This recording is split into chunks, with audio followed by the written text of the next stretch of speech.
What is this foolishness? How many dreams can you shape in a minute, an hour? The kind of clean you like best. Lost 3 of my teeth, too. All right, so you lost. Next time you win. Steamy, hot, hearty, delicious, invigorating.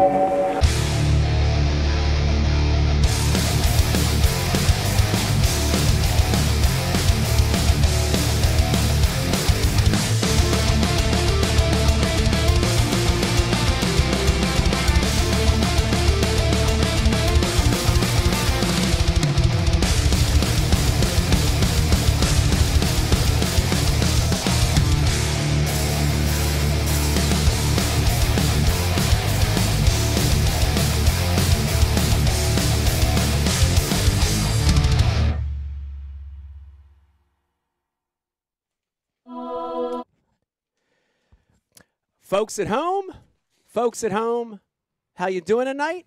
Welcome to a brand new Ike Live show, and we've got a good one for you tonight. Let me start this off correctly and introduce the room. We got a great crew tonight with us for this show, this live show.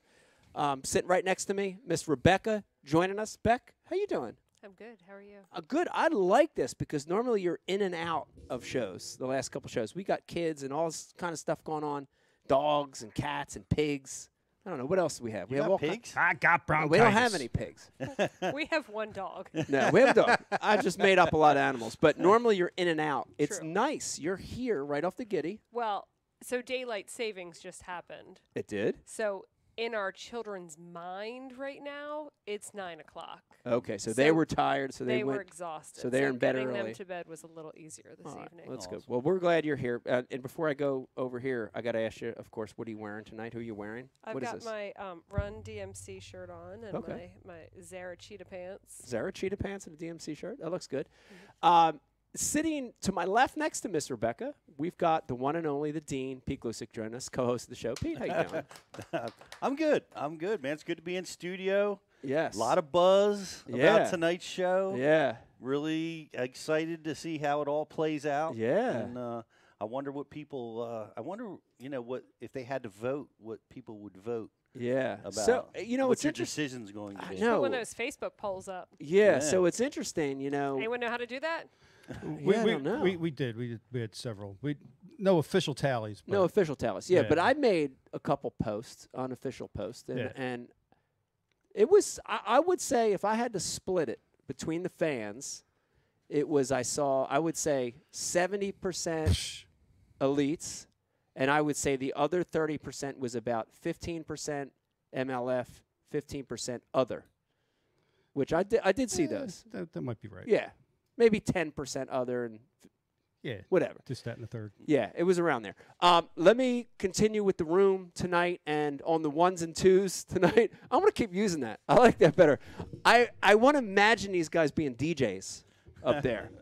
not producer and assistant producer, DJs. Floating heads. Right, more than floating heads. Yeah, yes. we'll see about that. No, pushing buttons on the IMs tonight. And listen, Sake, a.k.a. Jake, with us tonight. Jake, it's good to have you here again. You feel like you're becoming a fixture of the show now? Yeah. Do you feel like you're becoming a part of this normal debauchery? You can call it normal. Normal? What if the announcement tonight was that we're getting rid of Ike Live? How bad would you feel? It's all my fault. he just got promoted to assistant producer. Yeah, just like that, it's gone. I know. You get to help clean up as we. I know. The mess. But listen to me. If you're watching right now, your input in this show tonight is very valuable. We need it. We want it. Please. Jake's going to be looking at that IM all night. Send us messages. Do whatever you want. Little pictures, diagrams, anything you want. Jake's going to be checking them out. And then, of course, producing the show, Brian Carpenter. I only heard like 3 curse words to begin the show. That's good. It's normally For me? Yeah, 6. What? Yeah, there was a couple. What was that? Before we went live. Yeah, before we went live. Yeah, A couple little. Fricka-fracka. How you doing tonight, Brian? Good.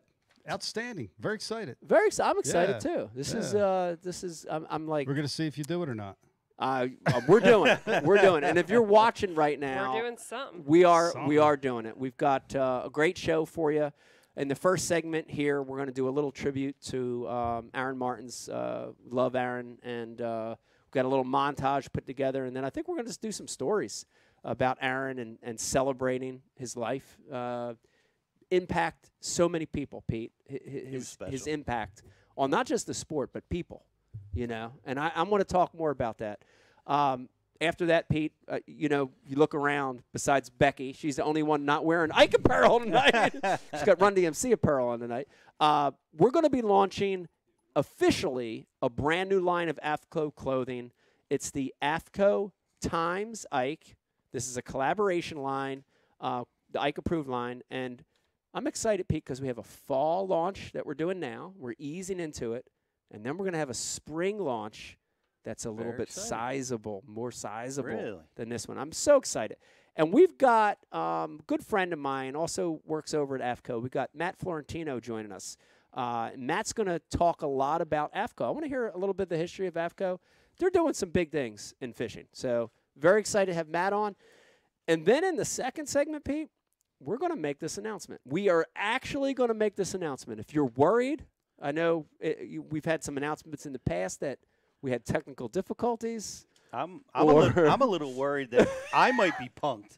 You might, yeah. Even us here in the studio. It's going to happen. It's going to happen. I got something way better. It's going to happen. I got something better in mind for you, Yeah. Pete. And then in the third, I want to throw this out there, and I want people to know, we don't want to give this away quite yet, but in the third segment, Brian the Carpenter has a great mystery guest lined up. And I love it because I don't even know who these guests are. So we've got a mystery guest, plus we're doing an MTB unboxing. Speaking of MTB, Pete, the show happens because of great companies. I want to just run down them real quick. Of course, our presenting sponsor, Mystery Tackle Box. Dude, I love this thing. It's like Christmas to your doorstep once a month. Puts lures in your hands that are hot, new, trending. Stuff you might not normally buy. Absolutely. It's right here at your fingertips. So much fun.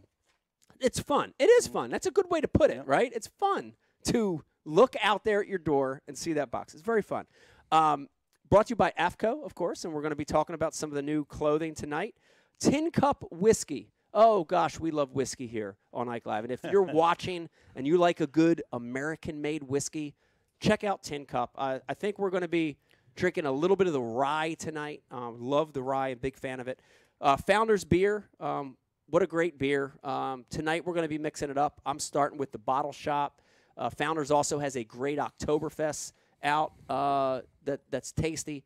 And Brian the Carpenter, correct me if I'm wrong, but if somebody's watching right now and they're in Bumfuck, Arkansas. Yeah. And they're saying, man, I don't know. That's where Brodzik was looking for a house. Right. Brodzik's looking for a house there. And they're saying, I don't know if I have Founders around me. There is a way to figure that out, right? That's right. And what is that system, Brian? Figure it the hell out. Figure it out. Get off your butt, lace up your bootstraps, and figure that shit Figure it out. Yeah.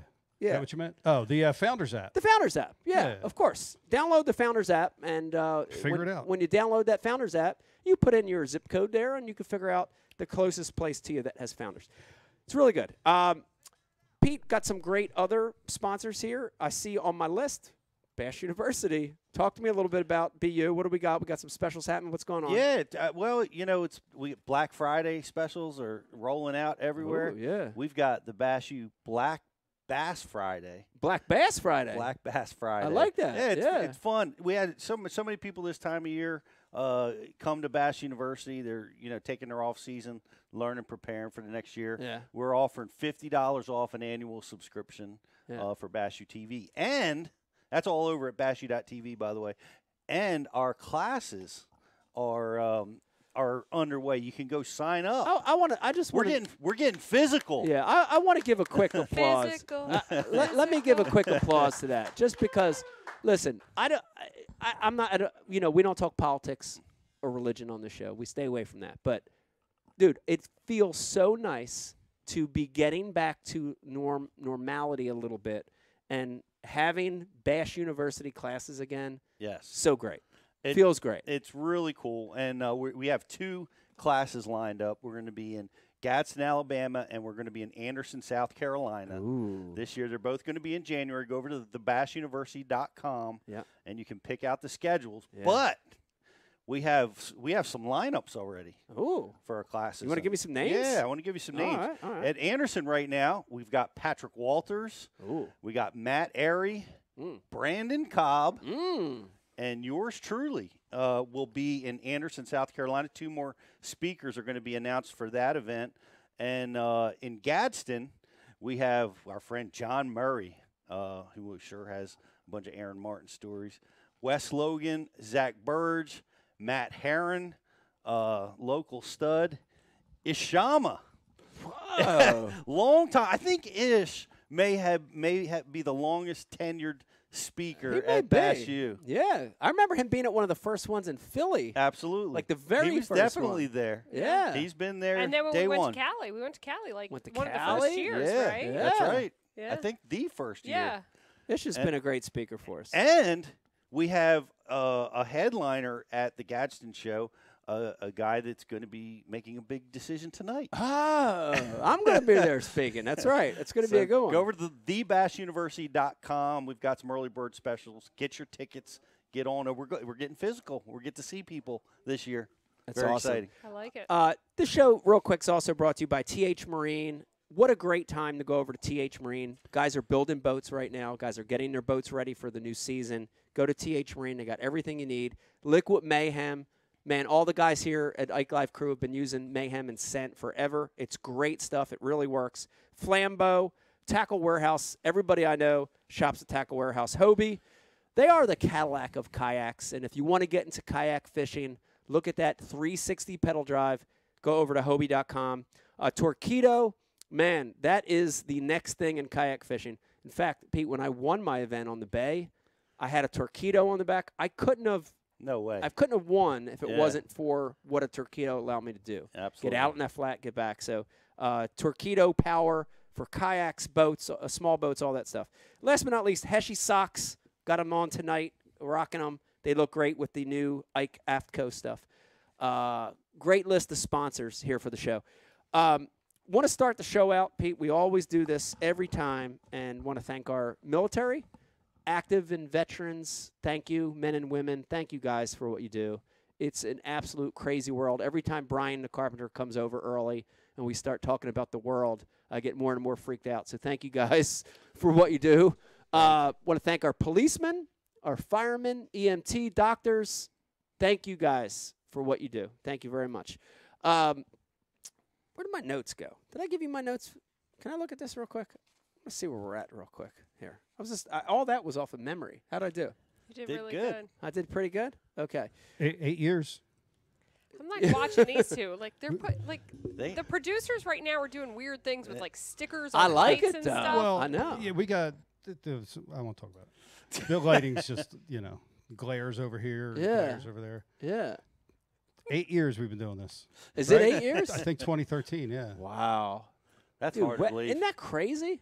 8 years. Remember when we all just gathered in the basement? Yeah. Drank drinks. Yeah, the and early Ike Live shows. had no idea what we were doing. Yeah.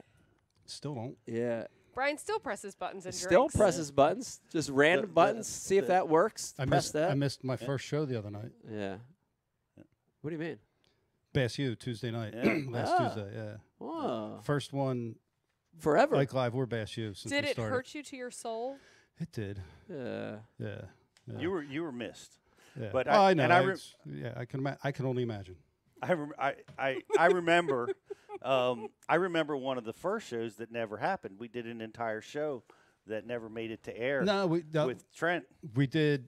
So we did it. It was like show number 3 with Trent Cole. Poor right? Trent and Fletcher. No. Fletcher wasn't there for that one? No, this was he early.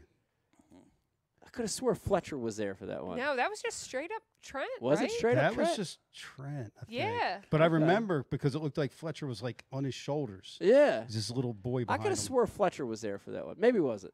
Yeah. But anyhow, yeah. Yes. No, but halfway through that show, we had a technical difficulty. I think somebody kicked the plug out. Yeah. I don't know. Something happened. Just the plug came out. But then we we couldn't fix then we things. went back live, but we weren't. We did like another hour where we were like just talked about stuff. We were fake live. Great conversation. Yeah, we were fake live. Good I one. had. By the way, Yeah. shout out to Mark Jeffries Shout out to Mark for Jeffries. not teaching me how to turn the shit Yeah, back on. shout out to Mark Jeffries. 8 years ago. Yeah. Shout out to Mark Jeffries for not only helping to create the show, and he's really behind Ike Live, he's behind BU. It's really Yes. he's a genius. But a bigger shout out to Mark Jeffries because today is his birthday. Happy birthday, Mark. I know. Everybody put your Did drink not up. know If that. you're Yeah. watching right now and you're drinking beer, you're drinking Excited that Founders Markle. or Tin Cup. Happy birthday to Mark Jeffries. Happy birthday, Mark. Over at Birthday, Best Talk Mark. Live. We love you, Mark. Another lap around the sun for Jark Meffries. Also, want to remind everybody, if you're watching right now, if you're watching over you're on not. Facebook, it's okay. We like our Facebook viewers too. But if you're watching on Facebook, do me a favor. Like and share that feed. That's all you have to do. Like and share the feed while you're watching. And if you do that, you're going to be entered in a contest to win an Ike Live gift bag. It's right here. Give me a weight on that, Beck. I'm talking approximately, click, 20, Yeah, it's good, like 20, 25 20 pounds. 25 Yeah. pounds Loaded. of sponsor products loaded in this world-famous Ike Live gift bag. Like and share the feed. And, Jake, you're going to do a little, what are you going to do here? A little random selection at the end of the show in the We're third gonna segment. Spin a wheel. Spin a wheel. Spin a wheel. Okay, so random selection of the like and share people that participate in that, and you're going to win that bag. So it's going to be awesome.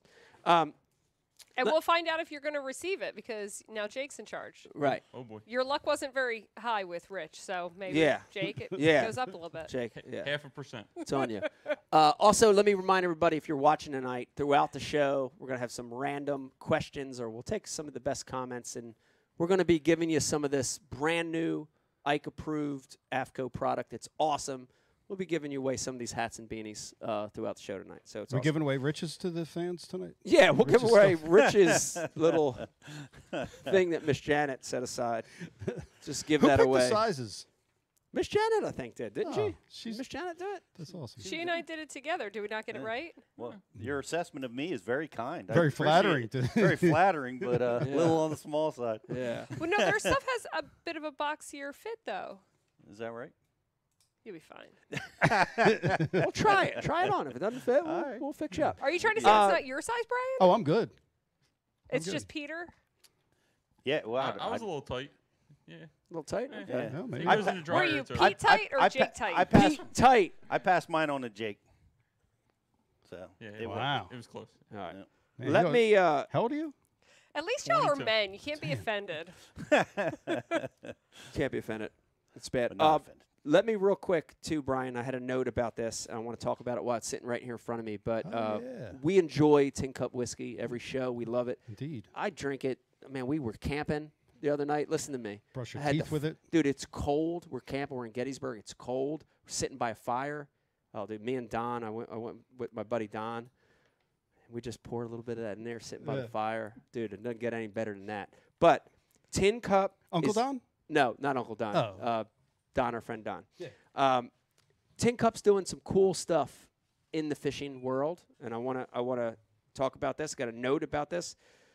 Through Tin Cup's $1 a bottle fish stocking program, they're working with the Indiana Bass Federation, and they're putting 2,000 bass in Lake Monroe tomorrow, and that's in Indiana, Big Lake over there in Indiana. So they're giving back. I like that. That's pretty awesome. That's pretty awesome. Yeah, and that's not their first time either. no, and I love companies, Pete, that we work with that are giving back to the outdoors. We're going to be talking to AFCO later.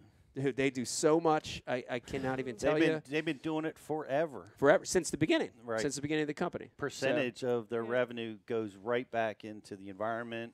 Goes right back. 10%. wildlife, yeah. It's 10%, in fact, on Wow. all AFCO purchases. Is that right? Yeah, it goes right back to, conservation and outdoor programs and all this kind of stuff. But here's another thing I want to Wow. mention. This is awesome. And why I mention it, I'll show you another piece here. This is the coach's jacket in black, Brian. I'll just show you real quick. Oh. Love this one, too. But if you're watching tonight and you're going to see a lot of this new Ike apparel, this AFCO Ike-approved apparel, a percentage of all this, Pete, goes toward the Ike Foundation. So a piece of each purchase goes to the Ike Foundation to help get new kids fishing. Dude, I thought that was awesome. That is awesome. You know, when they came up with this program of this new apparel, like that was as important to them as it was to me and Becky. So thank you guys for doing that. And I want everybody to know, man, if you buy some of this stuff, a little bit's going back to getting kids fishing. Yeah.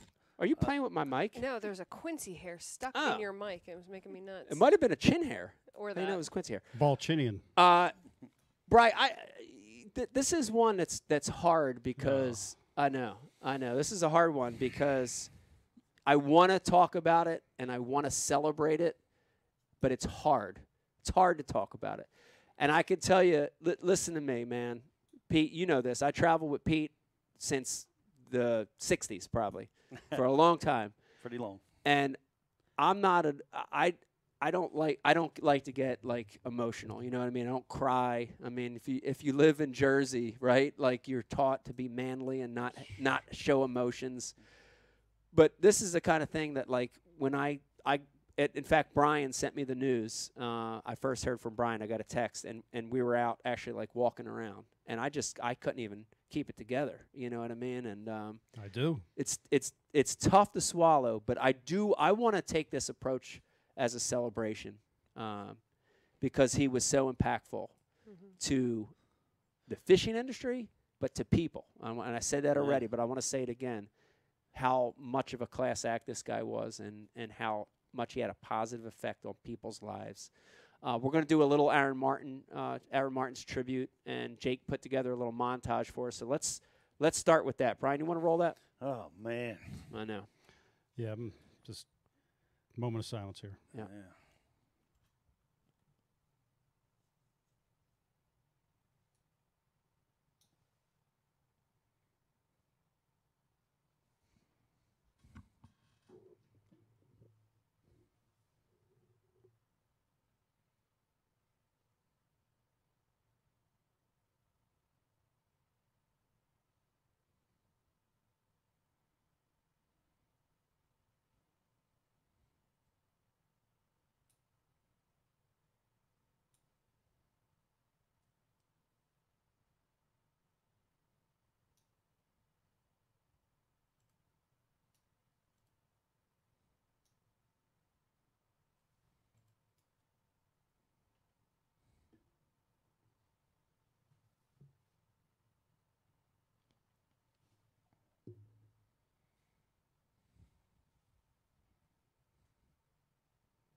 Man, it's hard and beautiful to watch that at the same time, you know. And it's funny. I was watching all those images, and there were images of Aaron as a competitor, and there was images as Aaron as a teacher, and you know, like all these different images of him. But the one thing that was the same in all those pictures is he always had that like he was always Aaron. Yeah. Like even when he was mad and pissed off, yeah, he was always like happy and had this positive energy to him, you know? And it was like ironic because the one picture I was in was me standing behind him at the weigh-in tank. And here's me, like I could see me fretting and like I'm, you know, probably mad or angry or something or pissed off. And Aaron's just in front of me just smiling, you know? And that was always Aaron, man. Brian, we talked about this before, and I want to say this the right way. But, dude, out of all the people in the fishing industry, there's good guys. There's guys that are okay. There's a couple bad ones out there. Assholes like me. There's a couple bad ones mixed in. But, dude, Aaron was one of the good ones. He was a genuinely good soul, like to the core. You know what I mean? Like, I mean, one of the best, dude. One of the best. 100% agree. You know, and I got, you know, fished against him. Like I saw him in the Ranger jersey, you know, back when we were getting that West Coast invasion. Yeah. He was part of that. Yeah. That one was when he would fish Pittsburgh, by the way, which was a great Aaron moment. Yeah. When he fished Pittsburgh. Yeah. And, you know, I just, you know, I've been around him, and he's just so easy to know. And he had, like you said, to me, he had a light. He just always had a light about him. Yep. And get so emotional talking about it, but it's like I wasn't around him enough. Yeah. And I was around him just a little bit. Yeah. I got we hung out a couple times, and you just felt he just made you feel wonderful. Yeah. When you were around him, it made you feel good about you. Yeah. He just had that crazy ability to do that. Yeah. And always in that positive frame of mind. I just love the guy, and I'm glad that. And I said this on the shows. Like I'm glad the suffering for him is over. Yeah. But man, I'm gonna miss that guy. Oh man. I think everyone that even if you never met Aaron, it comes through in anything that he was a part of. That positive energy comes through in. So, oh man, he's gonna. Except when he would argue with guys at Bash University. Right.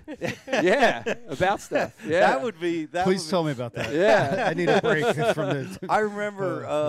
I remember he was with us in 16 and 18. He did some seminars with us, and he just had and in Aaron's style, man, he was like a squirrel, just getting taking it in every which way. But the big point of contention at this one was he was adamant about these guys throwing 40-pound test braid. That's all you'll ever need.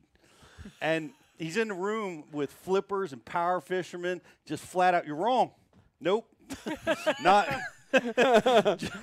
just thoroughly, flying in the face of it. Yeah. And I agree. But why do you need more than 40? Well, barnacles. Oh, schmarnicles. Shopping carts. Big fish. It's 40. Yeah. 40 braids pretty heavy. I don't know. But Aaron was always that way. Like, he always erred on the light. Like, he was always going, like, Little 5-pound more test. 5-pound test, Yeah. And so he always pushed that extreme and felt like, he could get more out of the lighter line. But it was really funny to see him just absolutely contradict so adamantly, I love it. after Yeah. we were just taught, 65, 80 pounds. Don't bother if you're not going to throw that. It's a 3-pound fish. Yeah. But his that uniqueness to Aaron is what really drew me to him early on, because he was always like that, like where he'd be on talking about one thing, and then like a minute later it's something else, and 30 seconds later it's something else. But that was him. Yeah. And that's what I love that about Aaron. But here's the thing I wanted to mention. And again, I don't want to throw anybody under the bus. I won't say any other names. But, dude, Aaron was, if not the best, one of the best fishermen alive, right? Oh, yeah. From the natural. They call him the natural, right? He was the best fisherman I've ever competed against. Like, watching what he did and watching it. He never knew it. Or if he knew it, he never even acknowledged that or cared about it. Yeah. Do you know what I'm saying? Yeah. He had a humble. Dude, there was a humble humble style. nature about him. And there are a lot of other guys that are good like Aaron, but they know it. Like, they know it, Yeah, right? yeah, yeah. And again, I'm not saying any names, but they know it, but Aaron, he didn't care that he was one of the best. He didn't give a shit because it wasn't about that. You know what I mean? It was, oh man, I love that. I love that he never changed from the day that I met him. By the way, we both turned pro in the same year. Oh, yeah. We were both exactly the same Exact age. same I mean, we age. had a lot of similarities, but from the minute that I met him that first year, which was 99, fall 99, he was the same dude. Yeah. Before he was the Aaron Martins that we know now, right? He was just a kid from the West Coast. Same dude. Same dude. And you could ask a lot of people that were really, really tight with him, and they'll say the same thing. He never changed.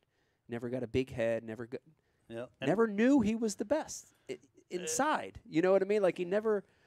Well, it never came out that way. Right. Like, he could talk to a guy that's brand new to fishing, or guys like you that, won classics and AOYs, and it seems like he was the same all around. And I fished. I had and this was really special for me. It was at Thousand Islands, and I don't think we even had a chance to talk about it.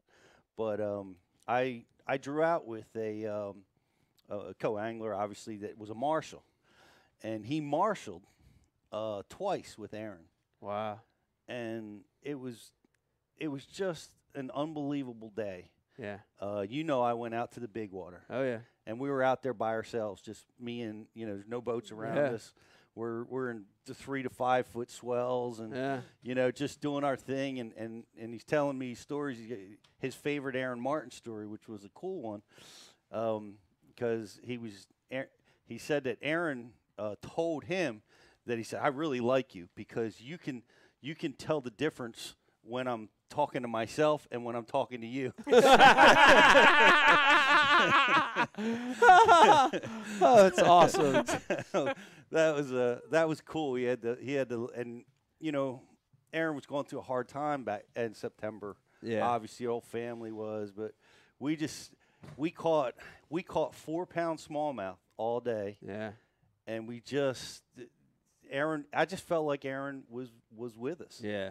Out in the boat that day. He was in our conversation and spirit. Yeah. It was that was a pretty special day. Yeah. Beck, I know we've got great Aaron stories, and we got to spend a lot of time with Aaron and Leslie and the kids. They camped, we camped, so there was a period where we were touring, where we spent a lot of time with them, and I know you probably have some great stories. Real quick, I want to just tell you one though. Bri, every time I would run into Aaron, and this is special Aaron, especially when we were camping, he'd always come by, and he would be jogging in the morning or something, or jogging in the afternoon. He would run when he'd come back from the tournament. He was the Energizer Bunny. He would get off the water, and he'd go for like a 5 or 6 mile jog. And he would always come by on his run, and he would purposely stop by my camper. And he would stop by, and I'd be out like working on tackle or fiddling with something. He'd be like, bro, when are you going to start running with me, bro? I know. You got the build. You got the body. When are you going to, bro, you're a runner. When are you going to start running?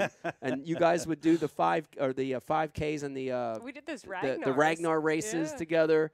And he would always bug me. Oh, come on, bro. When are you going to run? I'm like, I can't do that shit. I'm like the water boy. I carry the water for you guys, And but he'd always bug me about running, wanting to go run.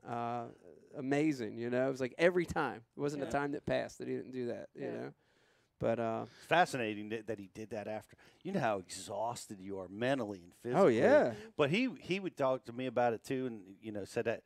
Of course, he was telling me that I should run with him too, for a different kind of reason, because I don't have the runner's body right now. And in order to acquire it, you need to get out there and run 5 miles after a tournament day. Yeah. But his ability to do. But he would always talk about his focus. It's like almost like therapeutic.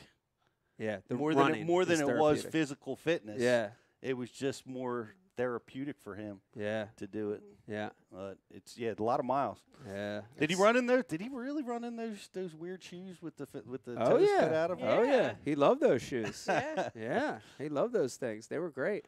Brian, he was. I know you got a chance to hang with Aaron on a social level too, and I want you to talk about that a little bit. But dude, Aaron was Aaron whether he was competing, whether he was at a meeting, seminar, or just hanging too. You had some good nights out with Aaron. He was that kind of guy. Yeah, we did. We had a couple nights down at ICAST that were pretty amazing. Just sitting there, listening to him tell us stories about where he grew up, in California, and that in that development with the big house on the hill with all the lights that they made all the movies. Oh man! But we can't talk about that.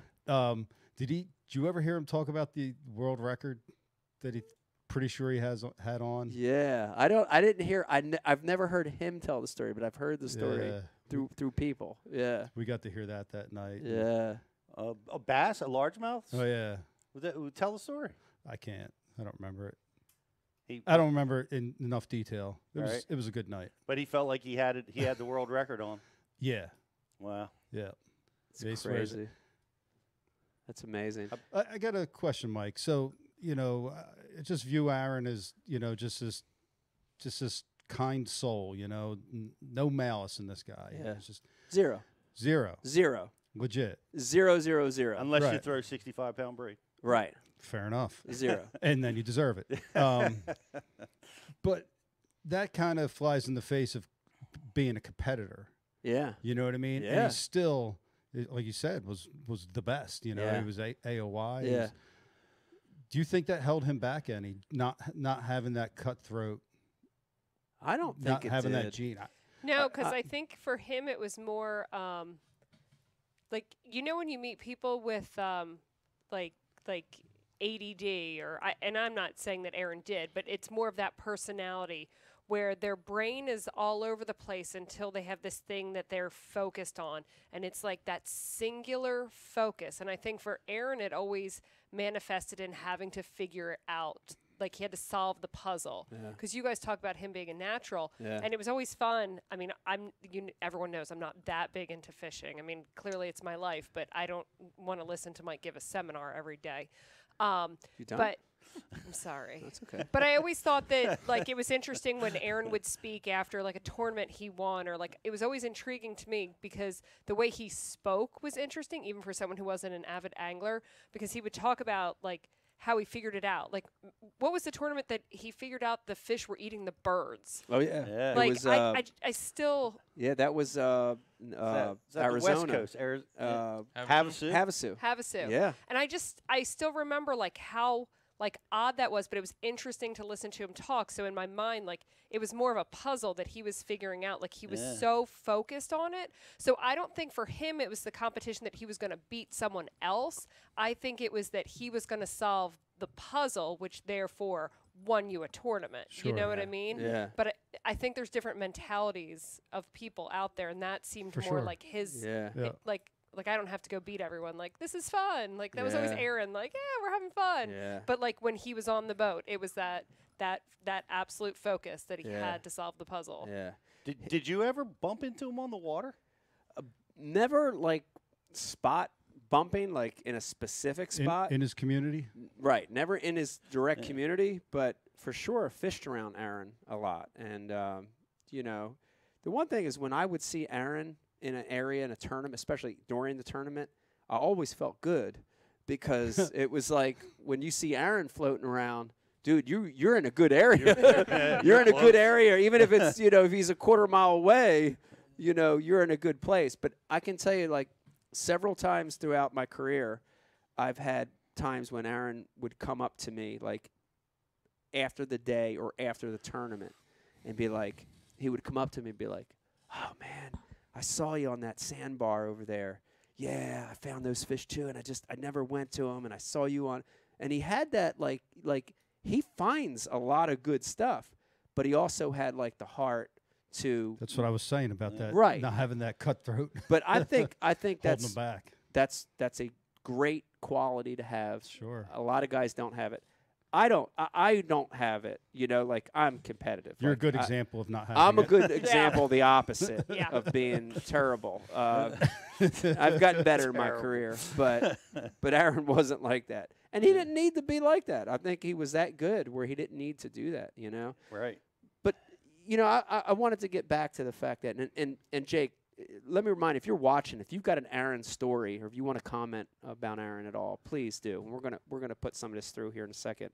But I mentioned this, Pete, in a post, and I want to say it again, which is he impacted so many people in fishing, right? Like, when you look at people and you look at their styles, like, we're watching all these 20-somethings come up right now. And, dude, they're 20 for crying out loud. That's ridiculous. But they've molded their career and their technique and style off of Aaron, right? Drop shotting, finesse fishing, the way he sets the hook, the way he handles, like, their whole style. How many thousands of anglers are out there that have learned how to fish from Aaron, right? So he was impactful from the fishing standpoint. Huge influence. But in my mind, dude, the bigger one is how, you know, like, impactful he was on people's lives. Like, I have not met a person ever in my life that has met Aaron or has watched Aaron from afar and hasn't had that positive vibe. You know what I mean? Yeah. Dude, that speaks volumes to a person. That speaks volumes to a person. And I said it in my post, dude, I don't give a shit how many trophies and awards. You know what I mean? Like, none of that matters, right? At the end of the day, What matters is how you impact people. And dude, he's just positive impact on people. That's incredible. I've never heard anybody, to Brian's point, I've never heard anybody crack on Aaron or have a negative comment about, oh man, he did this to me on the water. You know, even in that harsh competitive environment, you know, he just, it's a pure positive experience with him. Yeah. You know. Yeah. Big impact. Yeah. You know. Yeah. Wow. One of the crazy things, Beck, I did want to mention, you lost one of your good friends to the same kind of cancer. Brain cancer. Brain cancer. A year and a day, exactly 1 year and 1 day from when Aaron passed. Yep. Yeah. 2 years in a row. Yeah. 2 years in a row. That's tough. That's tough from the same kind of cancer. Jake, you got a couple comments you want to put through? Does anybody have a good story or a good Aaron comment you want to put through? Yeah, we got a couple good ones over here. Okay. Real quick, I know it's something you believe in. At the tournament where I posted the picture from, the Chesapeake Bay tournament, picture with Aaron. Yep. He stayed for as long as I was there, and I know I was pretty far towards the back of the line, and if not longer after me, to make sure he signed every autograph. He was signing hats, shirts, whatever. Had the trophy sitting there, take a picture with the trophy. Like, he stayed. And it's awesome. And he made sure everyone got to talk to Aaron, have a handshake, take a picture. It's awesome. On a lighter note, Landon Tucker was at a media event with Aaron and said that Aaron was chasing the cows after he spooked them and went for the cow tip and said he could have called him if he was running more than 60% of his speed. If that's not dialed. Wow. Great story, Landon. But there is no negative comments on here about Aaron. Like, everyone's talking about how humble he is. Zero. Compassionate. Respectable. Zero. Accomplished. Yeah. Yeah. Yeah. Yeah. Absolutely. That was an amazing win on the Chesapeake. By what a the great way. win! What a great win! And just that showed, like, to me, like, his, you know, he's a West Coast guy, so he's experienced with the tides, you know. Yeah. But boy, you saw him just like wait for it. He's like, they're missing it. The tide's gonna get right, and he just knew. He knew. He knew that thing. And you saw that in a lot of his wins. Yeah. Where, you know, he knew he was going to win. Yeah. You know, as you watch it, you're looking at it and you're like, oh my God, he's going to win. And, you know, just that was that confidence that he knew it was going to happen. And the joy, the unadulterated joy when he caught that 7-pounder. Yeah. I mean, he was dancing, showing it to the people in the marina. Oh, yeah. You know, just the joy. Well, I always say that, and I believe it's true. Like, I feel like fishing keeps me young, but for sure, I think it kept Aaron young. You know, like, we've all kind of aged, but man, when he was fishing, it was like he was 12 again, 10 again. Exactly, you know? right. That's a great thing about the sport of fishing. Yep. But Aaron had that, man. He had that at Havasu on that tournament you were talking about. Like, like he knew. I remember. He knew the bird pattern, but he was still fascinated every time he made it work. Yeah. You know, he'd pick up that fish and he'd feel there's the bird right in there. You know. Yeah. It was pretty amazing. We got a special guest, Brian the Carpenter, popping in with us. Really good friend of all of ours, a good friend of the show. Hopping on here live with a Zoom. We've got Dan O'Sullivan. Dano! Love you, man. Hey, everybody. How you doing? How are you guys? Love you, too. Good to see you tonight. You going to come on and give us a great Aaron story? We're celebrating Aaron's life tonight on this show. You going to give us a good Aaron story? Yeah, the thing about, I guess there's always 100 of them. But I got to meet Aaron in 1993. I was going to school at the Masters College in Southern California playing baseball, and I tore my rotator cuff and was going to have surgery. And I had met this guy at a local tackle store named John Viazanko, and everybody called him Zank. Another, just a good dude there, Southern California. He's like generation and a half of the hand pour guys. Another really good friend of Aaron's. And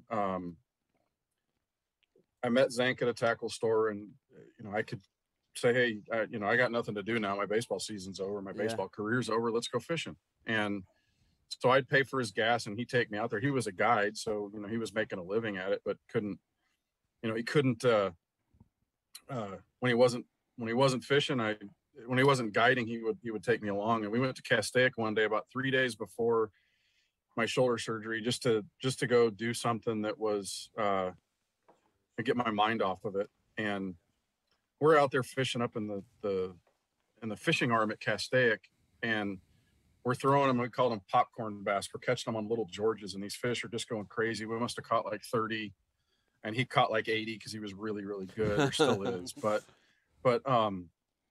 we go running around into the fishing arm, and there's this white Ranger. I really didn't know the boats that well then, but there's this white Ranger. This is like my second year around fishing tournaments at all. And navy blue stripes, red pins, and this guy standing up there. And I mean, just every drop is just pounding them. And Zank tells me that's this local guy named Aaron Martins, and he's really, really good. And, he says he might be like 19 years old. And so we stood around him, and Aaron is talking to Zank, being his typical self, going, "Oh yeah, I got this new graph. It's a Lowrance X70A." And John, it's like the only, LCD that looks like paper. And Zank was a paper guy. Yeah. And he goes, "You got to come over here and see this, bro." And so Zank rolls up. Now, mind you, I've not driven a bass boat yet. I started fishing with my buddy and my dad, who had a tracker. And Zank had a 1976 Eldo Craft that was tan with brown metal flake stripes. Ooh. And an old clamshell Mercury on it that he had done work on. And it shot this rooster tail way up in the air. And I think it was Aaron and his buddies that called it the Hershey Squirt. And so we go up there, and I'm pulling around, and Aaron's spinning around with the trolling motor, beast, 55-pound thrust, Minn Kota. Motor guide actually was before that. And Aaron is just jacking him, but he's showing Zank all these different things and showing him the graph. And Zank's trying to talk me through, get over here, drop it down, count it to whatever. And Aaron's like, no, count it to 7.5 or whatever. I'm making up numbers, but super detailed.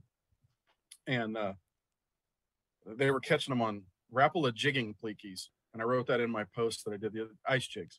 Yeah. And sitting there in 30 minutes, Aaron had found this wad of fish, and he caught like 30 of them while I'm sitting off watching. And John says, "Here, go for a ride in this boat." He's always got one of the fastest boats around. And it's the first time I'd ever been 70 plus on the water in a Ranger 481 V with a 175 that Aaron was known at the time for doing stuff to his motor. Yeah. And but then he looked at us and he goes, "Come on, let's go to Dairy Queen or Foster's Freeze or whatever it was." And we spent the whole rest of the evening after we caught. I mean, they caught like 50 and I caught like 10, and it was just stupid. But yeah. And so I was familiar with Aaron from Southern California, going to school down there. And then I started writing, and I was writing for this publication called The Fish Sniffer in a pullout section, the new bass pullout section. And I kind of had a falling out with I was writing for entry fees because I was fishing tournaments. And I decided to go try West Coast bass. And Aaron started in Western Outdoor News, which, Mike, you just fished the U.S. Open. Yeah. And ABA, which was American Bass Association. ABA is kind of not there anymore. And so it was mainly a team circuit. Western Outdoor News had teams, and it was called One Bass. They had teams, and then they had pro-ams up and down the West Coast. And then there was West Coast Bass, which was a Northern California organization with ties to U.S. Bass and some of these other things. But they were all pro-ams. And Aaron fished all the Southern Cal ones that went over to Meade and Powell and some of these. But I was familiar with him. And then he started coming up fishing the Northern California stuff with West Coast because they were giving boats away too. And of course, he's winning stuff. Yeah. But, Kent Brown, another one of our friends, was the sales guy at West Coast Bass. And he's kind of laid out when I first went to West Coast and asked them to write for them, it's the first time I really considered myself writing professionally, because I was actually getting $150 an article, 75 of it in cash, 75 of it in West Coast Bass Bucks, which would go towards entry fees or shop and sponsor product. And rather than just getting credit for entry fees, I was actually getting some money for it. And it was my second or third interview. And I'm getting somewhere with this, but it just as the memories pour. But yeah, Aaron, in the way, Beck brought it up, the way that he talked and the way that he conversed detail, it wasn't always that way. Yeah. So this article was a shaking worms article. There was this technique that was started out there. Ivino was real big on it. Everybody else, the doodling technique, brass and glass, the whole deal. And Aaron was really, really good at it, as he was everything else. But it was three guys, two Northern California guys and Aaron. And so the first guy was a guy named Dave Rush, not Bass's own Dave Rush, but another guy, Dave Rush, that fishes tournaments out there and had won a bunch of stuff, a bunch of pro-ams. Another guy named Nate Lemons, who was another worm shaker that had won 2 pro-am, 2 boats in the last 2 years in draw tournaments, and Aaron. So it was kind of like sitting in a room with you, Mike. I can say, tell me about throwing a DT6 on flats. I don't have to talk for another 15 minutes, 20 minutes, and then maybe just ask you 1 or 2 questions, because you're so detailed and you're going to get all the information that I just need to fill in little details with questions. Well, that's the way it was with the first 2 guys. So I've got this groove going in this article. So I talked to Carol. She was mailing me pictures, because we didn't have digital then. Yeah. It was mail pictures that they could scan to put in and then she sets up the call with Aaron. And so I get on this phone call with Aaron Martins, who I'd met 3 or 4 years earlier. This is like 98, and I'd met him 5 years. I'd met him in 93. And so I go, okay, Aaron, the article is shaking worms. Tell me what you do. I shake it. And I say, okay, what do you mean? Well, I look at where I want to throw it to. Maybe I'm looking at the graph of my Lowrance, and then, I make a cast. And then what? Well, it hits the bottom. And then what? I shake it until what? I get a bite. And then what? I set the hook. How? Hard. And I go, whoa, stop, back up, retool. And now it's like a whole different approach and this stuff. And I remember the first interview that I did with him, it really was working to get the information out of him. Yeah. And then fast forward to other years later, to see the development of his brain as a promoter. Yeah.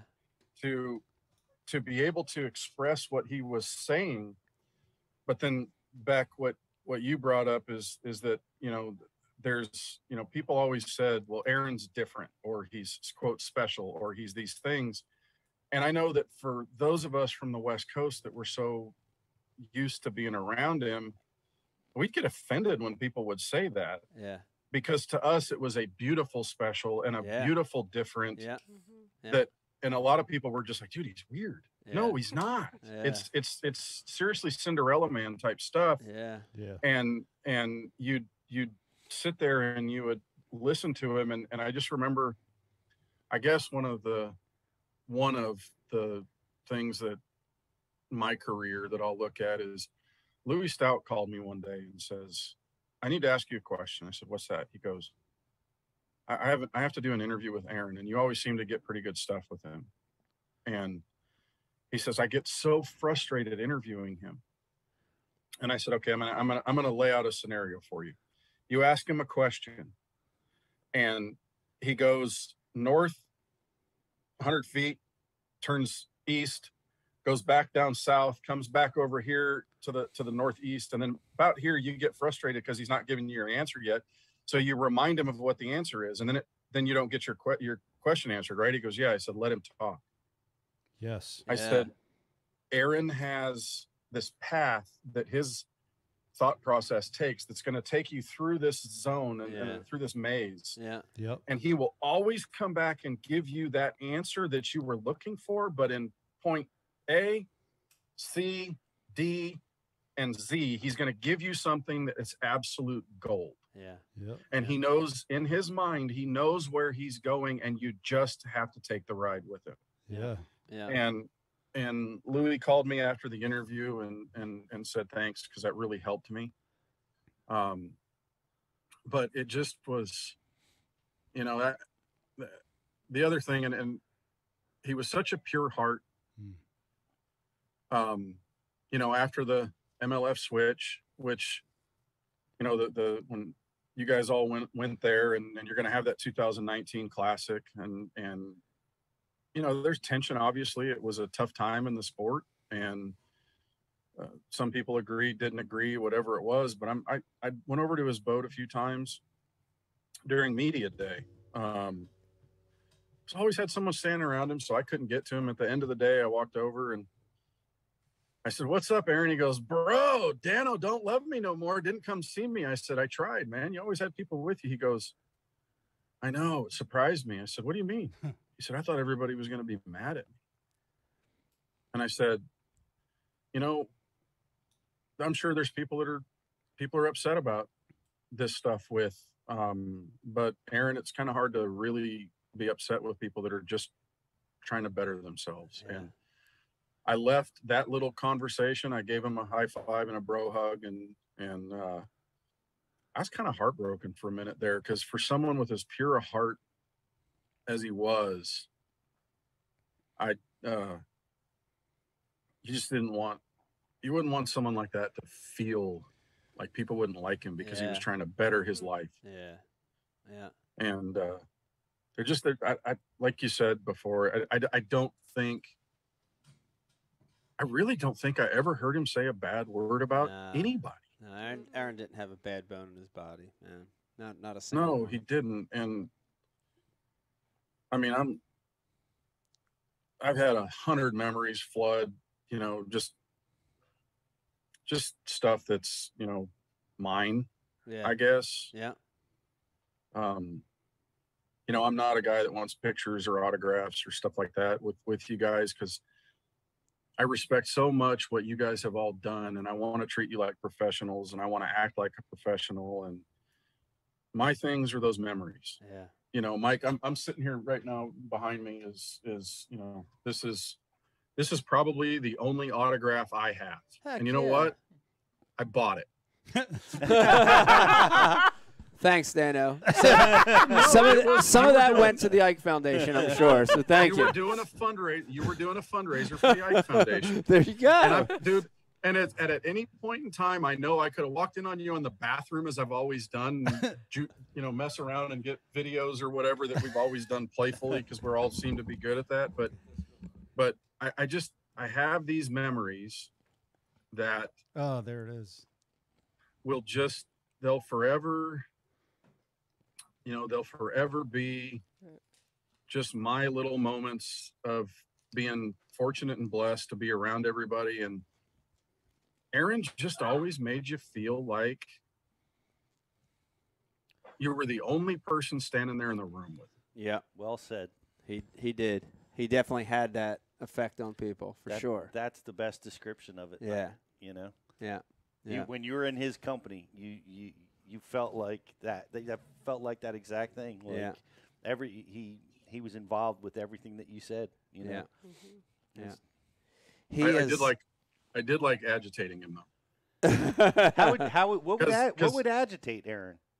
I 65 I could say one thing. I could go, dude, I don't know why you go through all that effort. I just tie a Palomar knot. Oh, Dano. Come on, man. Yeah. Not conversation would get him for sure. And oh, bro, come on. Let me show you. Give me your line. And you tie this. He goes, tie your knot. And he would grab it and he'd put 4 inches of line together, and he'd go, see, I can break it. And I'm like, but that's not the physics, Aaron, of what you've got 40 feet of line out there in front of you. There's line stretch. There's the bend of the rod. There's all those things. It's not that big of a deal. There's not that much pressure on the knot. But the one time, bro. Or the other one that I got him going on one day. And there you could get him going on 100 different things, but was he loved that swamp donkey frog.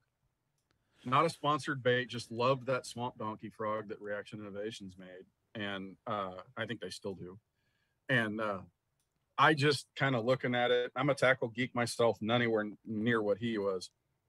But that angle of those hooks, I just didn't like it. Just my own thing. I know it caught plenty of fish, but he's standing there one day going, dude, I lost 2 big ones today on a frog, bro. And I goes, because you're throwing that swamp donkey. What? Dude, I catch a lot of them. I said, yeah, but you only lose the big ones, and got him going for like, yeah. Got his head a little bit. Yeah. No, he was just gonna prove his point. That was the one thing. That was the only thing that he would get worked up about, was that he had a theory and he was gonna prove it to you. And, yeah. And that's beautiful. But I don't know, man.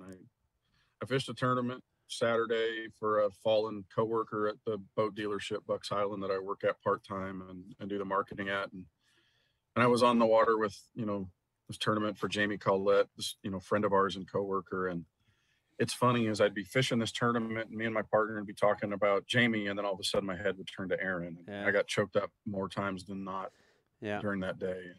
And, yeah. I don't know. He just,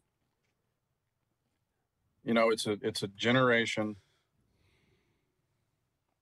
You guys are all in that generation that it's you got the Bill Dances and the Rolands and the Cluns, and that's a crossover. But there's that generation that's you and Skeet and Aaron and Kevin, and there's some crossovers all there. But and I think about it, we're so fortunate as a quote professional fishing family, and we're all intertwined, but we're so fortunate that we haven't really lost anybody until this. Yeah. And that's not the guy we would have ever envisioned that doing, because there's a lot of people that live really hard. Yeah. But I guess we're just fortunate, and I'm fortunate that 28 years of my life was being able to look at that guy's light. And anyway. Yeah. Well, they were, Dano, they were great stories. Man, I thank you for coming on and sharing those, because I think a lot of people have those stories. And people, we said earlier, people that he didn't even physically meet, right? People that just watched him or listened to him or watched a seminar or watched or read about him in a magazine. That light was passed even through that stuff. You know what I mean? So he had a huge impact on the sport. He had a huge impact on people, and that's something you got to celebrate. You know what I mean? And we're here to do that. So, Dano, thank you for coming on. My pleasure. And talking about that. The most important thing was Beck, what you brought up was, the Ragners and stuff like that, is that as much as he gave to all of us behind the scenes, that was the guy that was always there to be there for Leslie, for the kids, and all the stuff that you saw from him and his family, and just a wonderful, wonderful person. Yeah. Yeah. Good family guy, good dad. And Dano, thanks for sharing all that stuff. For real. And amazing beard, by the way. I haven't seen you for a long time. Yeah, it looks good. Looks good. It's Well, pretty long. It actually kind of needs a trim. And look at that, I'm white. It's 51 years old now, guys. I mean, wow. Yeah. I like the white. I like the white. I like it. It looks good. It's getting old. Look at that. That's what happens when you have 3 daughters. Yeah. That's true. I said, and Becky's over there going, no, I'm not going white. I'm not going to turn gray on me. She hates my beard. She makes me cut it, Dano. Good.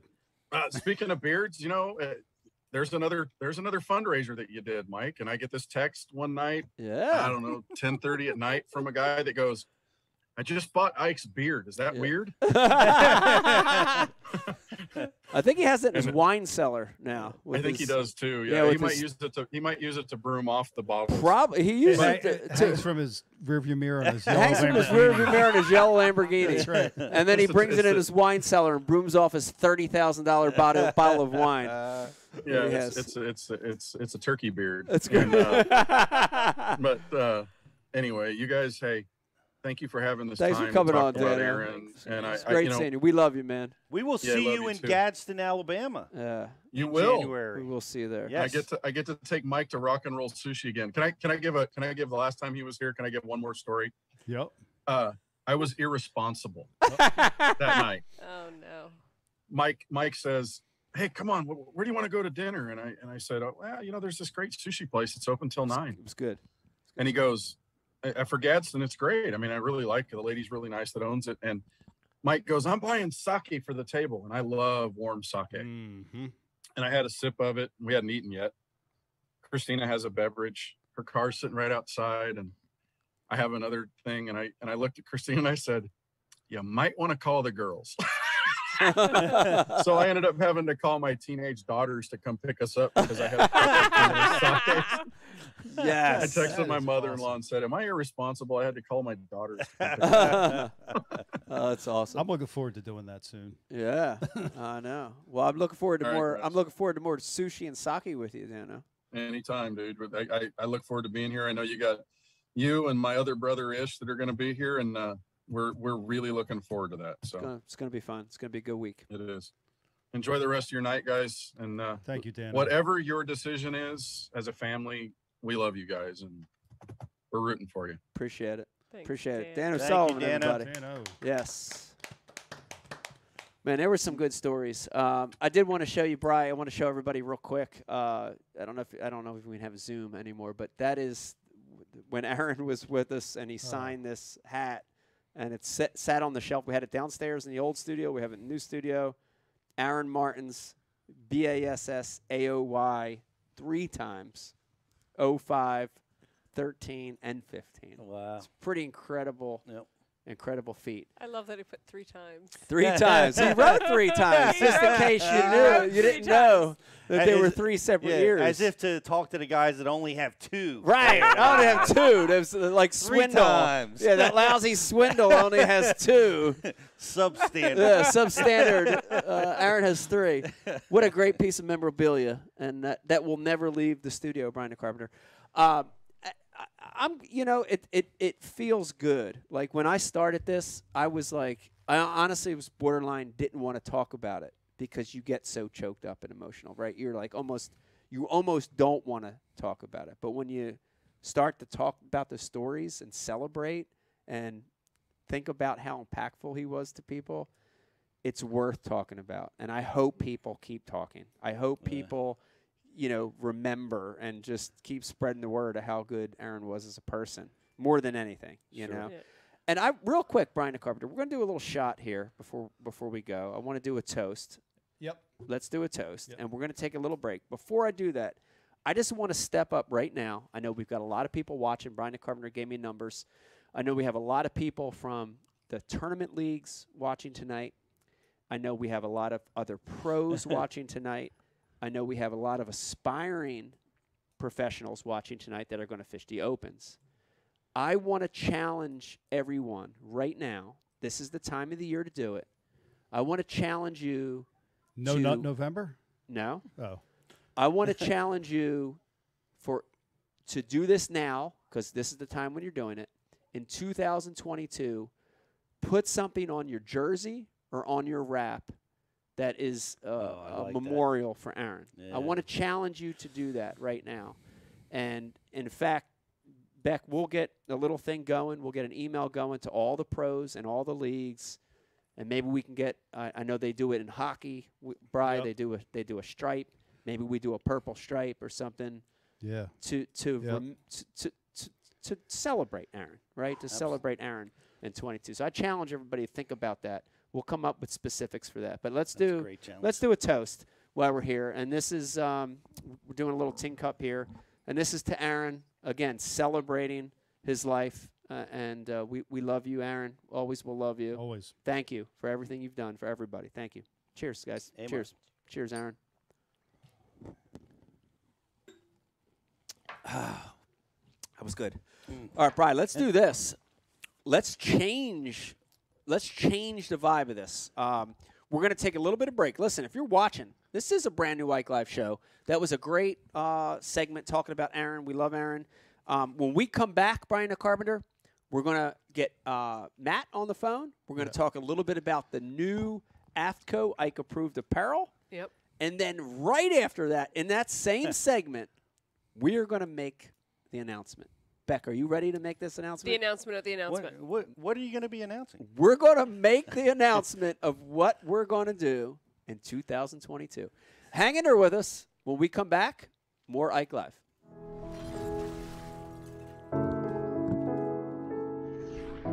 You know, right now where we're standing, we're in Camden, New Jersey. Yeah. Philadelphia is right there. This is the concrete jungle.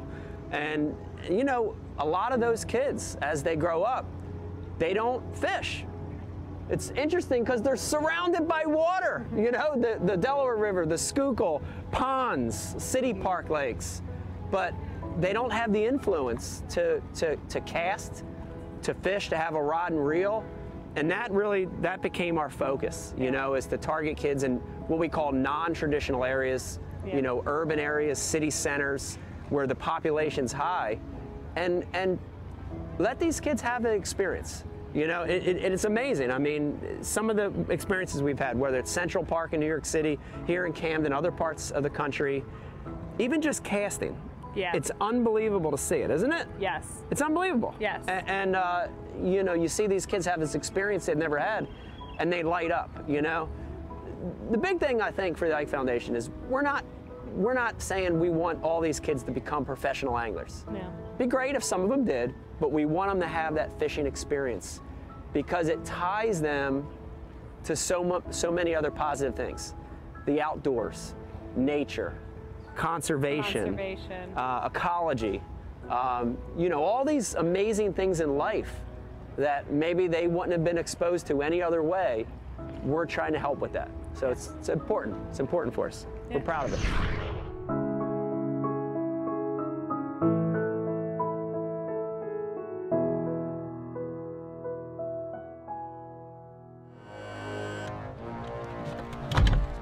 TH Marine has been producing top-of-the-line marine accessories to rig boats from transom to trolling motor for decades. From jack plates to fish care to LEDs, TH Marine has you covered.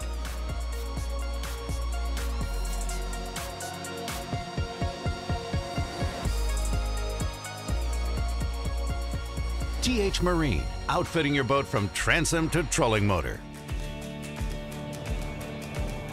At Founders Brewing, we asked ourselves, what if we brewed a beer perfect for any occasion? A beer that makes a weekday feel more like the weekend, and the weekend feel more like an adventure. What if we brewed a beer that brought us together and allowed us to be ourselves? A beer that is just as much of a companion as it is a reward at the end of the journey. What if we explored the unknown together and found a new way to celebrate taste and flavor and life's simple pleasures? And what if we brewed a beer that could go where you go without slowing you down? Founders All Day IPA, low ABV and full flavor that goes where you go. Perfect for any occasion. We're excited to announce our brand new partnership with an amazing company, Heshi Socks. That's spelt Heshi Socks. Go to heshysocks.com to check out my brand new Mike Iaconelli collection. That's right, I have my own custom socks in tournament colors. I promise you, you will never, I mean never, find a more comfortable sock. The great news, all my socks are under $10 a pair when you use our promo code IKE20. Go to heshysocks.com, use the promo code IKE20 to get the most comfortable socks in the world.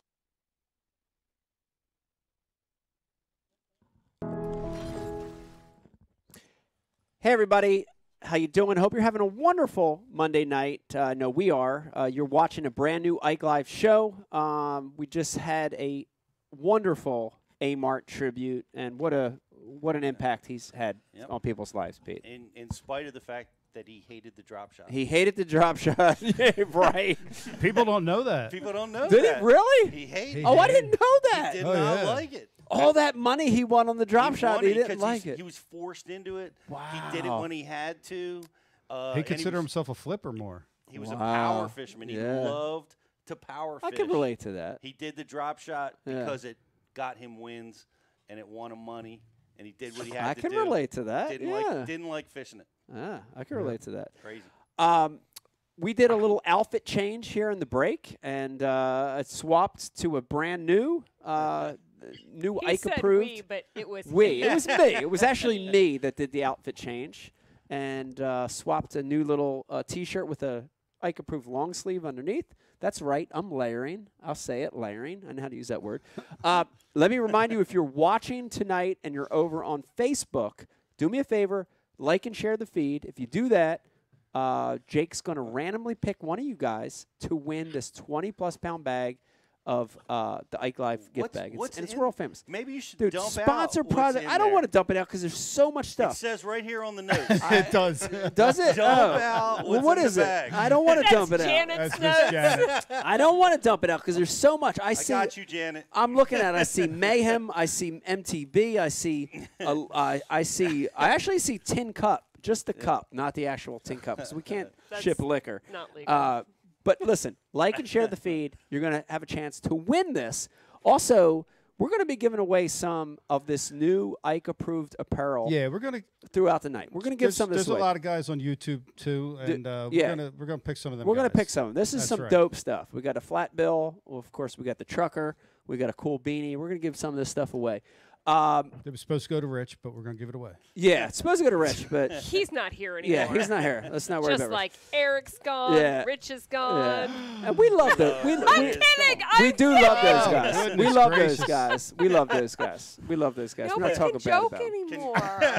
anymore. Rich is at home crying, like he's balled up crying. Pete, He's in the basement punching the puncher bag. Pete, real quick before we go on, let everybody know again about the Bash U. We got a Black Bass Friday special. We got a Black Bass Friday special. Okay. If you want this as a gift, this is ask for it from your significant other. It's a great gift. If you want to give it to somebody that wants to learn and advance their bass fishing, give them a gift of learning. BashU.tv. It's $50 off for an annual subscription.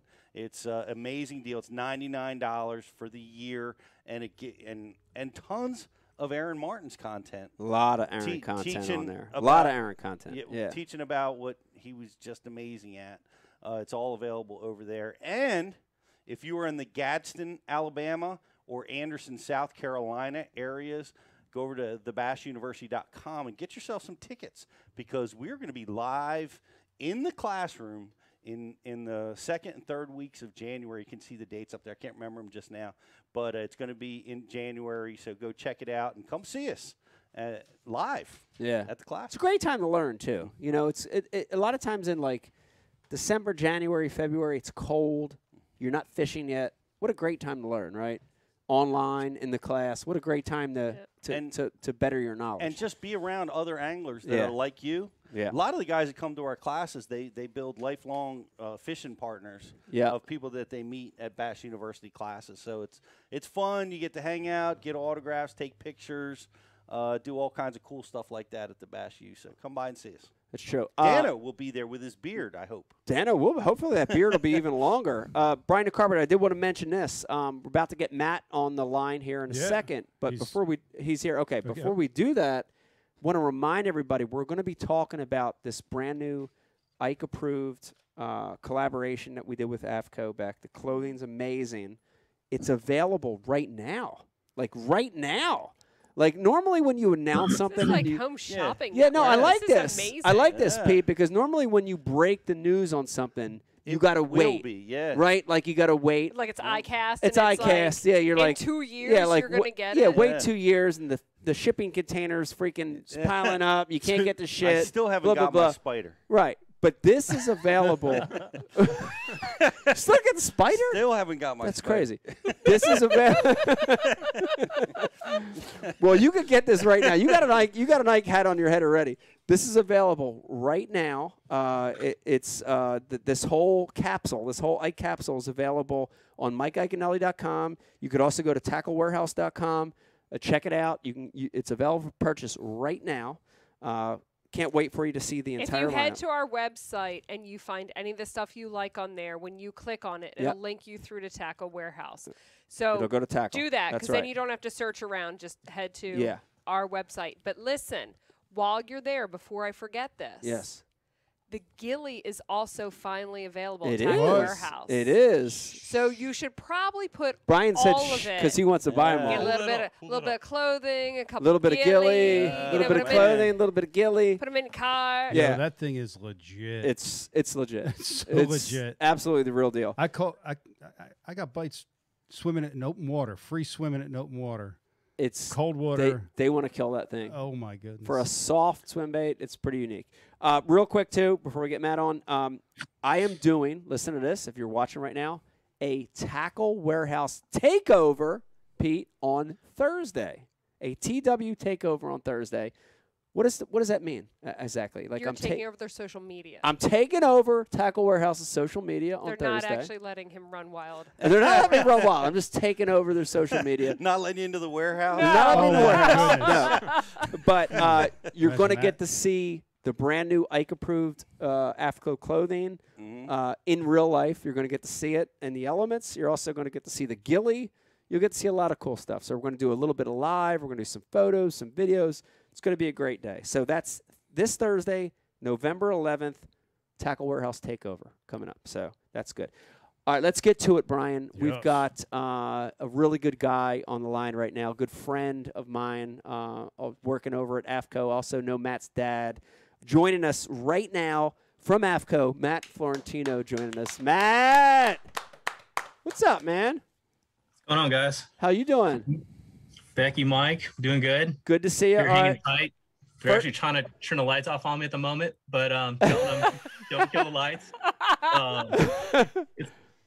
So for us, typically we're out of here, but sitting tight with you guys tonight. That's awesome. All right, first things first, you're West Coast. What time is it there? I always get mixed up with time differences. What time is it on the West Coast? No, I hear you, man. I was just in the East Coast myself, and then the whole daylight savings screwed me too. So it's 6:28 at the moment. 6:28. Okay, so it's a little after dinner time. Staying late all right. at the office. Staying late. Yeah. That's good. Matt, I first of all, I want to say what an amazing opportunity this was to work with you guys on designing this line. And Becky and I, this isn't something that just like happened. This wasn't like an afterthought. We worked really hard. You know how hard we worked on this fall launch and then a spring launch coming. But go back before we get into this Ike line. I want to go back a little. Talk about AFCO, because Pete and I, in the beginning of the show, we were talking about a lot of companies in the fishing industry, they don't give back. I am so stoked that AFCO gives back in everything they do. Give us a little history. For people watching and listening right now that don't know AFCO, give us a little history on AFCO. Yeah, 100%. So AFCO's been around. We're no new kid on the block. We've been around since 1958. Founded in Newport Beach, California. Our roots were with big game offshore tackle. Yeah. For a long time, that was really the focal point for AFCO was made in USA, roller guides, gaffs, big unibutts, things of that nature, with guys chasing big billfish, big tuna. That's really the roots of AFCO. Still today, we have a machine shop here in Santa Ana, California, where our guides, roller guides, our gaffs, our gaff hooks, a number of parts and pieces are still machined here right in Southern California, made in USA. So that really is still, like the core of who we are. Yeah. But in 1973, when the Shed family took on AFCO, Milt Shed, one of the founders of AFCO, one thing he made sure early on was we gave back to the resource. So since 1973, we've been giving 10% of our profits towards different marine conservation, things, and also angler access. Yeah. So it's a big part of who we are. It's something really, we've expanded more or less all those programs once we got into freshwater. I think 2018 or so was when we really got active in getting into the freshwater bass market specifically. Yeah. And, along with the product development, the hydronauts, the reapers, all those things that, folks know of us for now. One big thing and one big focus with that launch and us getting into freshwater was giving back on that side as well. So, we've worked really close with, say Gene Gilliland for bass conservation. We're working with all sorts of different entities all across the U.S. We have our Bass Bus release boat we make available to different trails if they may not have resources, to distribute fish throughout the lakes. We have a bank bag program where we encourage collegiate anglers or other bass clubs to help clean up the shores in lakes and waterways that, they may have an event on to help, leave it better than we found it. And we have other things coming down the pipe too. And, that's what we said, like you mentioned earlier, one big important thing with developing the Ike line was we wanted, get back to the Ike Foundation and get kids out fishing. So it's something that's means a lot to us. I'm an angler. Many of us here spend a lot of time in the water, or other folks in the office that may not be fishing and maybe just, kayaking, paddling, even to go on the beach here in Southern California, just trying to make a difference where we can.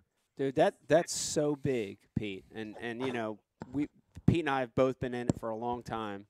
You don't see that enough with companies in the fishing industry where they have initiative to actually give back. That's amazing to see that you guys did that from day one. It's totally impressive. We've done it, like in our careers. We've always set aside time to donate to the kids. It's important. To give back to the sport. Yeah. You and I have been working on that since day one. And it's really impressive that AFTCO has been doing that since day one. Yeah. And I can't imagine the amount, the total amount, the total impact that you guys have had over, since 1958. Yeah. I was a senior in high school back then. That's a long time That's ago. a long time ago. Yeah. I love it. Damn, Pete was a senior. Yeah. What were you driving back then? A Thunderbird, Pete? I think it was a T-Bird, wasn't it? God, he didn't have a single gray in his hair. It was a Model T. Yeah, Model T. You got to mark that. That is one of the funniest things that Pete Glusik's ever said. Yeah, he didn't have a single gray. It was all blonde back then, believe it or not. I don't know how that happened. Yeah, that's a big impact, guys.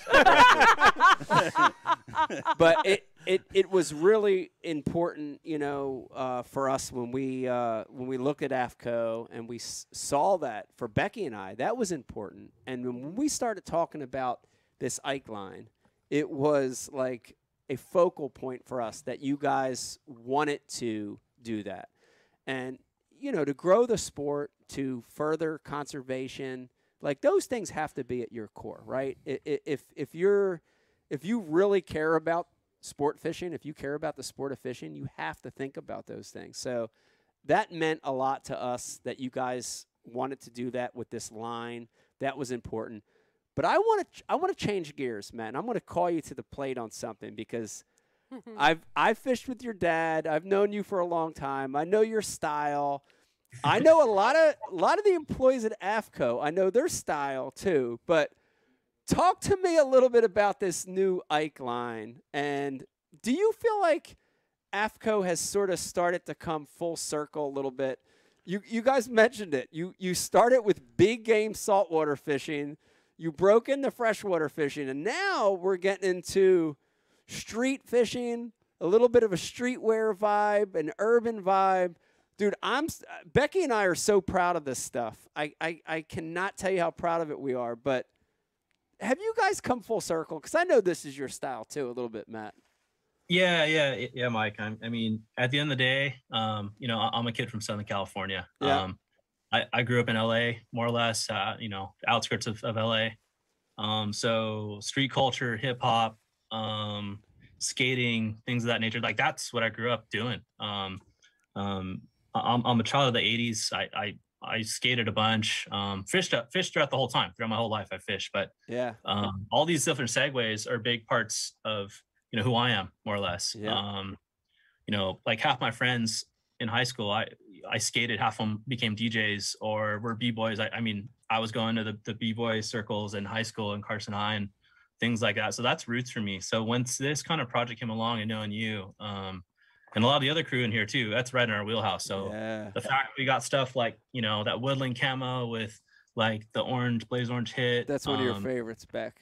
Admit it. Yeah, I know it's one of your favorites. I stole it immediately. like those coaches jackets. Like, believe me, the fact we have another flat bill hat in the line, the whole crew was stoked. So it was right in our wheelhouse, you know. And like once, you know, middle COVID, we were going back and forth on Zoom calls and things with Jillian and the design team as far as inspiration goes. The stuff you sent over, like I was already familiar with all that. From, you know, pure culture, more or less, street culture, things of that nature. Big sweats, all that, like that's what I do. You know, and I still am a hip hop head on the side and things like that. So all this stuff was, you know, was really exciting for us to kind of help develop. Knowing you, your background, your style, it really kind of fit and struck, you know, nice little groove with our team. Yeah. Well, I can tell you this. The first thing is, Becky, it was so fun. It was fun getting to design this with the folks at AFCO, because like me and you we have great ideas. You have a great fashion sense, and it was fun. Like Brian Carpenter, we got like fabric samples and like material. Gold May. Oh yeah, Golden May. Wait till the spring lunch. Golden May. Everyone secretly loves Golden May. Golden May is great. I don't even know what it is. Golden May is great. I associate it with Becky. Don't diss Golden May, but it was fun, and it was, you know, it was a great process. It was a long process, but it was a fun process. Yeah. But the thing I want to say is, it does for me feel like everything's coming full circle, because dude, the fishing community is bigger than one segment, right? Matt, would you agree with this? Like, there's offshore saltwater guys, there's inshore saltwater guys, there's southern bass fishermen, there's northern West Coast, there's street fishermen, there's all these different segments of fishing. So to see AFCO embrace this other side of fishing, and this other culture, and this other movement, and maybe a different generation, to see you guys embrace that, dude, thank you, Matt. Thank you to all the guys from AFCO, because it shows how universal fishing is, and I appreciate that, dude. I cannot tell you how much I appreciate that, and I hope people love it. Like Matt, I know, you know, we shot some amazing photos. We had one of the world's best photographers shoot some of these images and video. But, you know, I was involved in it, but when I saw the finished product, I'm like, people are going to love this. People will love this, because it's great clothing. It's great clothing. This is a great segue. Matt, talk a little bit about the technical side of the apparel, too, because that was the one thing where Becky and I were like, man, we got an idea of what we want. We have a vision. But you guys are so good at the technical aspect of clothing. I think people that are watching and listening need to hear a little bit about this with the AFCO clothing. All of it's technical. Talk a little bit about that. Yeah, 100%. And really, that's you know, our product development team. That's where all the magic happens ultimately. Those guys and gals, actually a lot of gals, they're so talented. They know technical clothing backwards, forwards, what's been done, what are silhouettes of the past, what's kind of coming down the pipe as far as fashion goes. Like, their eyes and ears are all over the place. So having that wealth of knowledge and talent, you know, and you know, like you mentioned, we're just getting started. This is just kind of that first little release, and we have some more stuff coming down the pipe. But like all the gear that we make, it's you know, it's been vetted backwards and forwards, and it's been, you know, like I'm staring at some of our new stuff I can't show you guys yet on this other rack. I literally have iCast next to your stuff looking at me right now, and I'm really excited about that stuff. Sure you can, Matt. Just turn the camera. Turn the camera, turn the camera. But it's really impressive what they're able to kick out. And, you know, at the end of the day, too, is wear testing, you know, say waterproof, for example. Believe me, I fished for a long time, and I've used a lot of gear before working here, and being able to put like a stamp of approval on a jacket or a bib that we put out, and knowing, you know, that we've taken that thing through the ringer, and I have the utmost confidence, you know, in recommending a piece to anybody, whether it's they're fishing offshore, whether they're fishing, you know, up north, or whether they're fishing inland waters, whatever it may be. Like, it's, you know, we try to make stuff that works. And it's ultimately very technical, but things are somewhat very simple at the end of the day. Yeah. You know, make good stuff that we could stand behind, and stuff that just works for folks. Yeah, that's the key to it, in my opinion. And you know, I'm spoiled because I've been working with you guys for a few years now, and I love the stuff. But having stuff that's technical and that works and that is good-looking apparel, right? That like has stuff like, that looks good is key. That's actually the key. That doesn't look good to wear, you're not going to wear it. That's the key. And like I remember Matt, Becky, and I talking early on when we're talking about this Ike apparel, Bri. Like, this is funny to say this, and I don't want to make this sound bad, but we're like, we want apparel, fishing apparel, that you could wear to a derb, you could wear fishing or street fishing, and that same day, you could like go straight from the water to the bar or out, right? Or show up to your anniversary dinner late. Right, show up to your anniversary dinner, your 18th anniversary now wait dinner a second. late. That's pushing it. Okay. I mean, but we need options. We Right. need flexibility. No, but honestly, I remember us sitting in on these early meetings, which were years ago. You know, now that was the thought, right? It was like, man, we want apparel that you can just wear straight through. Yeah. And you guys do that so well. So hats off to you guys. I mean, I think not just in the Ike approved collaboration, but in all of your apparel, you guys do that very well. So that's awesome. Thank you. Yeah, Thank you do it very well. Let me remind everybody, if you're watching or listening, this is a brand new Ike Live. We've got Matt Florentino on the phone from AFCO. The brand new collaboration between AFCO and Ike is available right now. It's the Ike approved line. Beck, what's the easiest way for people listening and watching right now? They see this beautiful new Ike tee that I have on right now, and they want it. They see this beautiful hat that Pete's wearing. How can they get it? I'm sending everyone to MikeIaconelli.com. Okay, just send it to my because site. I think it's easy because you can see like all our different collection pieces there. Okay. And it ultimately takes you through to Tackle Warehouse, who's got all your pieces. Tackle Warehouse has it. Yeah. Everyone knows they love to throw extra stuff in the car. Yeah, you got to have pants. You got to have all that So, stuff. Yeah, definitely. Of course. Although, Matt, I have to tell you, I am upset because Mike got these really cool new fall fleeces. Oh, that are God, they're awesome. So, yes. like, the pattern is sick. Like, the fabric is so soft. Are we allowed to talk about this? Are we allowed to talk about the fall fleeces? You're good. You're Oh, good. we're good. Okay. All right. Did the fall? By the way, the Good fall. thing we're allowed to, 'cause I just did. The fall fleeces are banging. Yes, they're super awesome. I want a women's version. I know. And the ones that came to you. I know. They're awesome. They're amazing. Yes, they are Gotta amazing. steal them. Like, so smoogly soft that you want to, like, sleep on. Did you just say smoogly? Like, smoogly Brian, soft. Google that. Is that a word? Smoogle it? Google that. Jake, is smoogly an actual word? It's an adjective. It's an adjective. I think I know what you're talking about. It's smoogly. Yeah. I think everybody got a got blanket like that at home. Yes. Yeah. Oh my God. Yeah, it's very What is that smoogly. stuff? I don't know, but it's amazing. But It's even like, kind of stretchy a little bit. is it a little stretchy? You wore it. Just say yes. I don't know. Yeah. But it's awesome. Like, It is there's awesome. there's some really great- cool there's some like great stuff. There were some little like surprise pieces up in the box was. there. It was Yeah. cool. Yeah. I sent some stuff to Janet I knew you guys would probably like. So, but yeah, the fall line dropped somewhat recently, but like everybody else, we've been having some issues getting some product in, but a lot of it has trickled in now right in time for holiday. So a lot of the new fall pieces you mentioned are available now. And I highly suggest folks get on that sooner than later. Because it's doing pretty well. Yeah. And kind of the same deal with the product team. Even like our hoodies and things, I've worn a lot of hoodies and I was like, where did you guys find this? This is like, not being biased, but like, this stuff's good. Like it's really light, super warm. Yeah. It's super soft. Yeah. Very smoogly. Smoogly. It's like smoogly. It's very, very smoogly. It's very smoogly. I got a message from our buddy Luke Foley at Tin Cup. Yes. Tin Cup.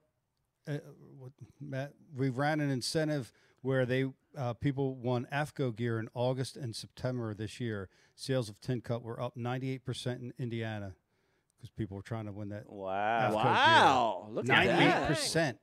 Wow! We did a little collabo with Luke and the Tin Cup team at some of their retail locations activations, and yeah, it's been the AFCO gear the tin cup Africa has been doing really well for them as well. So that's cool to hear. Yeah. Here's the thing too. I want to throw this out here real quick, and I don't want to throw anybody under the bus, but that means he's going to throw somebody. I'm not going to throw no, because I won't do it by name. I won't do it by name, but I do want to mention this because it's a great example. Last few years, I tournament fished over at MLF, and they had some other sponsors. And again, I'm not going to say the name of the apparel company that's sponsored over there, but you saw those guys wearing AFCO stuff. Oh my God! No. Underneath the stuff. I just thought I'd throw that out there. All right. He's so honored. I am honored. No, but listen, to Matt's that's the best testimonial you can have. Yes, you're right. But listen, to Matt's point, though, I have to be honest. I am over halfway done my Christmas shopping. Yeah. Because things legitimately are not staying in stock. They are not. I have had things. People are shopping hardcore. Yeah. Early. So get it. Because the quantities are so limited. Yes, because I'd agree with nothing's that. guaranteed. So if you want to get some Christmas presents, and you better get shopping. And you know this black coach's jacket right here is going to go quick because that John's dope. That's all I got to say about that. All right, Matt, before we let you go, and just in case you know, I don't want you to give it away, but any guesses on what the announcement's going to be for me here in just a couple minutes here? And he said, even if you know, don't tell. But I don't think you know. I don't think you know. But even if you know, don't tell. Any guesses? I have a sneaking suspicion that, I'll just let you.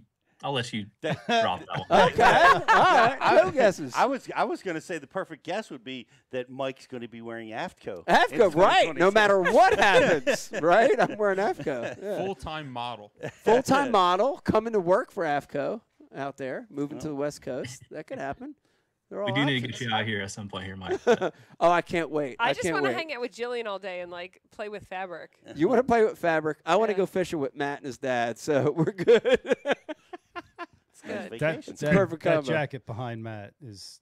That's the jacket, right? Oh my goodness! That's the one. That's my favorite. That is the one. Brian, I know you already claimed one. You large or an extra large? You can get one on the way out. I know you already claimed one. All right, we'll have you try. I already wore it to soccer last week. The arms won an extra large. Yeah, Beck stole one. Beck stole the small. I took the small and I wore it to soccer. Yeah, that's right. It's a great jacket. I love that one.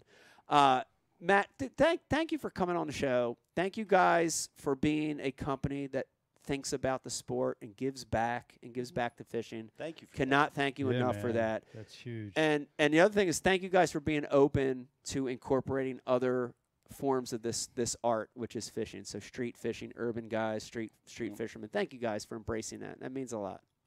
Yeah, I mean, you're welcome. It's all at the end of the day, it's all fishing, and that's what brings all of us together, more or less. Is the sport. So. Yeah, I agree. Matt Florentino, everybody. Yeah, thanks, Matt. Thanks, Matt. Have a good one. Get out of that office. Get the hell out of that office. Yeah, I'm out of here. My wife's I mean, dude, Brian leaves the fucking job site at like 1 o'clock. He goes to get a cheesesteak, and he's like, screw it. I'm leaving these guys banging the nails. I'm going home. Yeah, you wish. You know you do. Come on. I'm working towards that, but I'm not there. Whatever. Yeah. All right, 3 o'clock.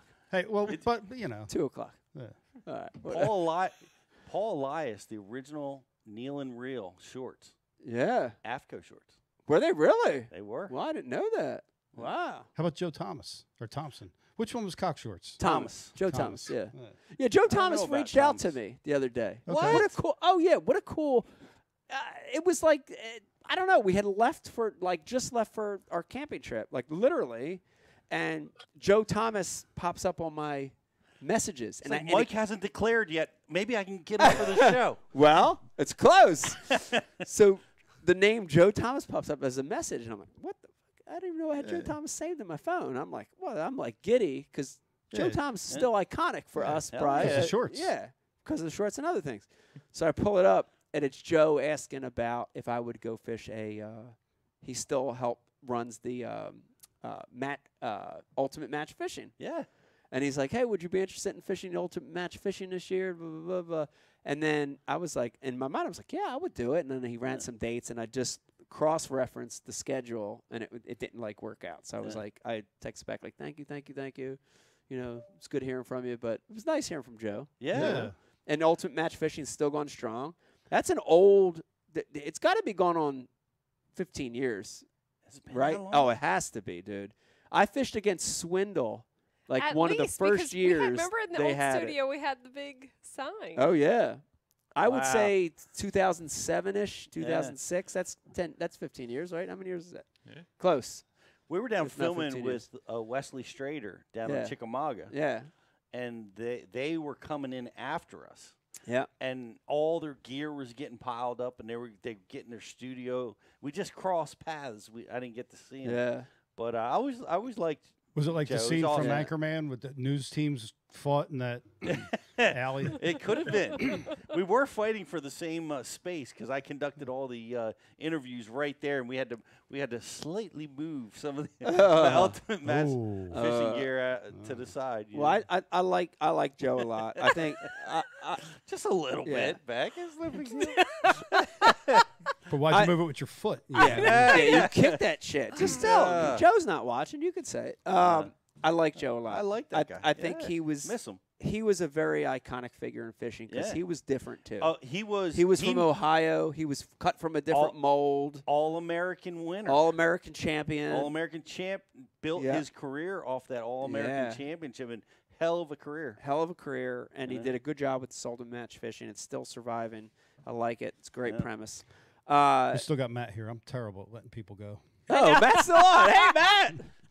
Pete will What's tell you up? I'm the worst at it. It's a theme. Yeah, this is a theme. It's a theme with Brian. Yeah. You have to say goodbye 3 times. Yeah, we've had Jimmy Houston on where he listened in for like 30 minutes, and all of a sudden in the background we heard like a, and we're like, what the hell was that? We're like, is that a ghost?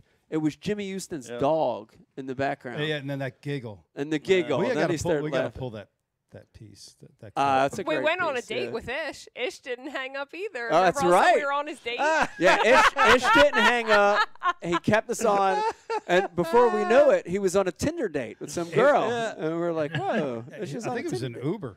Was it he in an Uber? I think so. Wow, that's crazy. This story just. Well, I know it was a Tinder date, but I didn't know it was an Uber. So now it was a Tinder Dude, date. we're in an never going to get this announcement. I'm still not sure why Ish is friends with us. No, Ish loves us. We love Ish. We are going to get to the announcement, Brian the Carpenter, and I want to do that. Okay, bye, Matt. Thank you. Yes, bye, we won't Matt. torture Officially. you anymore. Officially, by this time. Brian's not going to let guys. him go. No, Brian's going to keep him on. How do you want to work this? Because I'm ready to do it right now. I would like to do it now. Do you want to do it now? Or you want to take one last little break? I think we take one last We're break. going to hit the commercial break. All We'll right, come back. let's do that. All right, Bing, so bang, listen. boom. If you're watching right now, I know what you're thinking. You're not going to make this announcement. If you're not watching, you're not hearing this. If you're not watching, you're not hearing it at all. So we are 100% They could be back. listening. We are making an announcement. We'll tell you something here in a few We're going to minutes. tell you, and here, and we're going to. Oh, it's big. And I do want to say this too, Pete. Very exciting. We are actually going to. Becky and I are going to flush out like why we made this decision. This wasn't some random flip of the coin. This honestly was a tough decision. This was like something we thought about for a really Do we long get to time. guess? We'll let some guys guess. We'll let you guess before the show. I gotta guess. Before we make the announcement. But it was a thought out process, and we feel good about it. But we want to make the announcement. We're going to make it. Do we feel good about it? We feel good about it. We feel really good about it. And Who's we? Can we Yeah. define we? Becky and I. Oh, Becky. Becky and I, who represents the family unit and the business unit and just Okay. other rings outside of that. I was just reading He something told me in Becky's today, eyes. you know, you're the heavy. You're the heavy. Yeah, Beck's the heavy.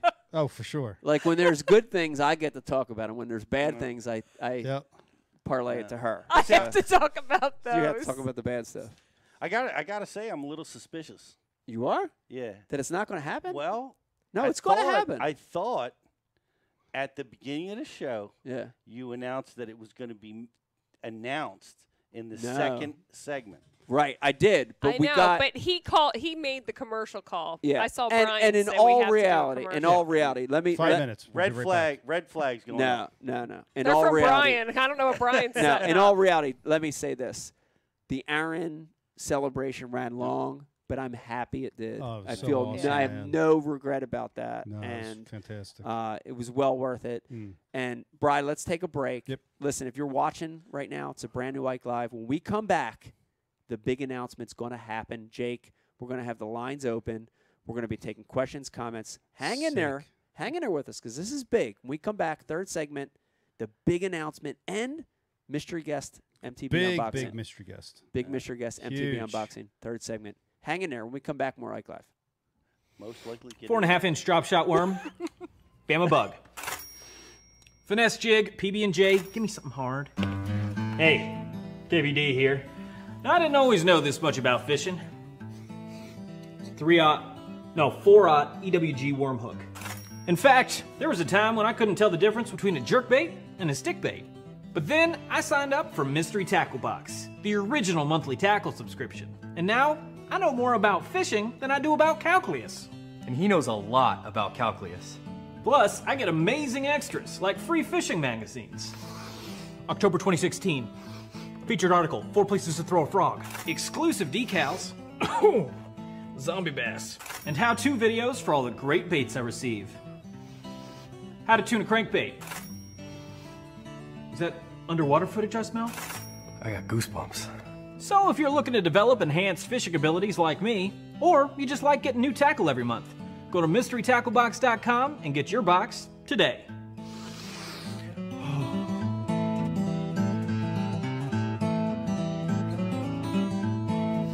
Ooh, live minnows. Is it lunchtime already? Nature's candy. Look at this stuff. That's one of the keys, this scent right here, right? It's not liquid. It's almost like a paste. And when you put that on that hard bait, this is on a Rapala X-Wrap, it just sort of coats it. And I love it because it stays on there. You know, I've used scents in the past where you put that scent on, 2 or 3 casts later, it's gone. You don't have it on there. This lasts 20, 30, 40 casts. Dude, the thing I love about this stuff, watch, I want you to watch this as Brian puts this on. Look at the material, right? You've got, we're using shad today, so it's got natural bits of shad in there. It's got enzymes, aminos. It's that sticky icky. It's that sticky. You know, if you know, you know. Yeah. Dude, no jig, nothing. Just Liquid Mayhem on a bare hook. Liquid Mayhem. The bottle of Liquid Mayhem. You know? You take pride in your boat, so it deserves the best protection possible. Our durable woven fabric prevents ripping and provides UV protection, and our tape seams provide protection against the elements.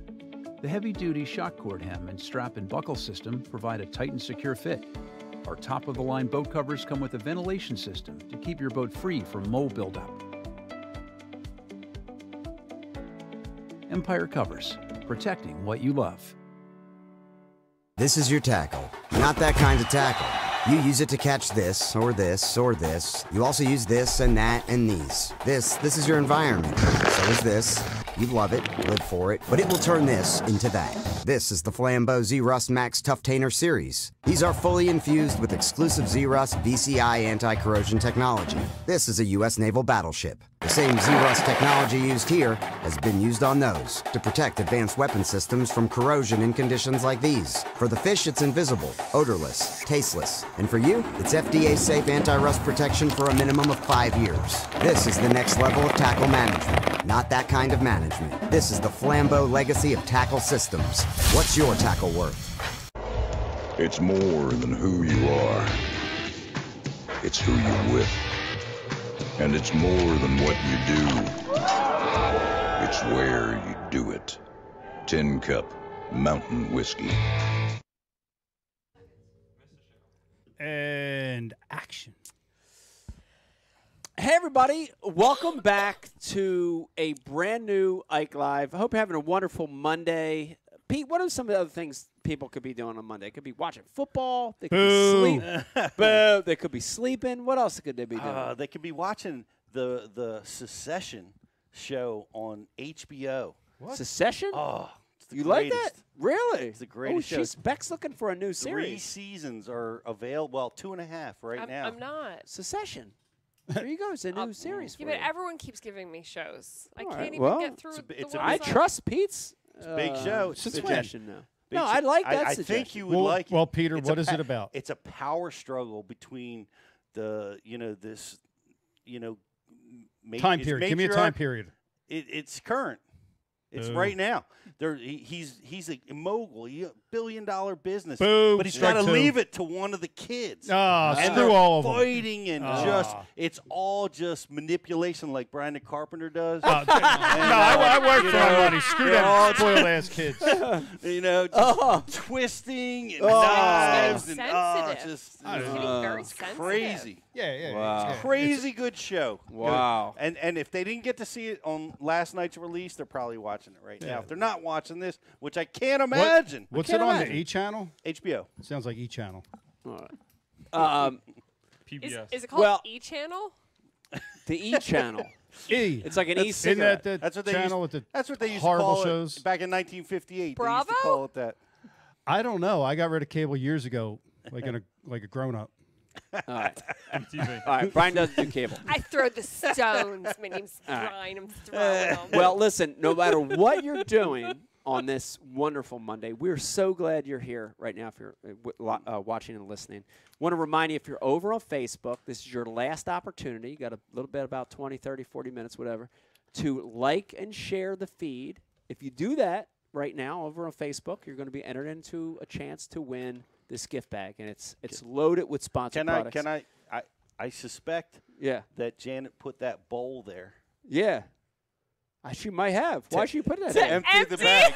Did she? I'm not emptying it. I don't care. I'm not gotta be a emptying it. Miss Bijou Janet, I'm product in it. sorry. I'm not emptying the bag. This is a great bowl, though. Look at this thing.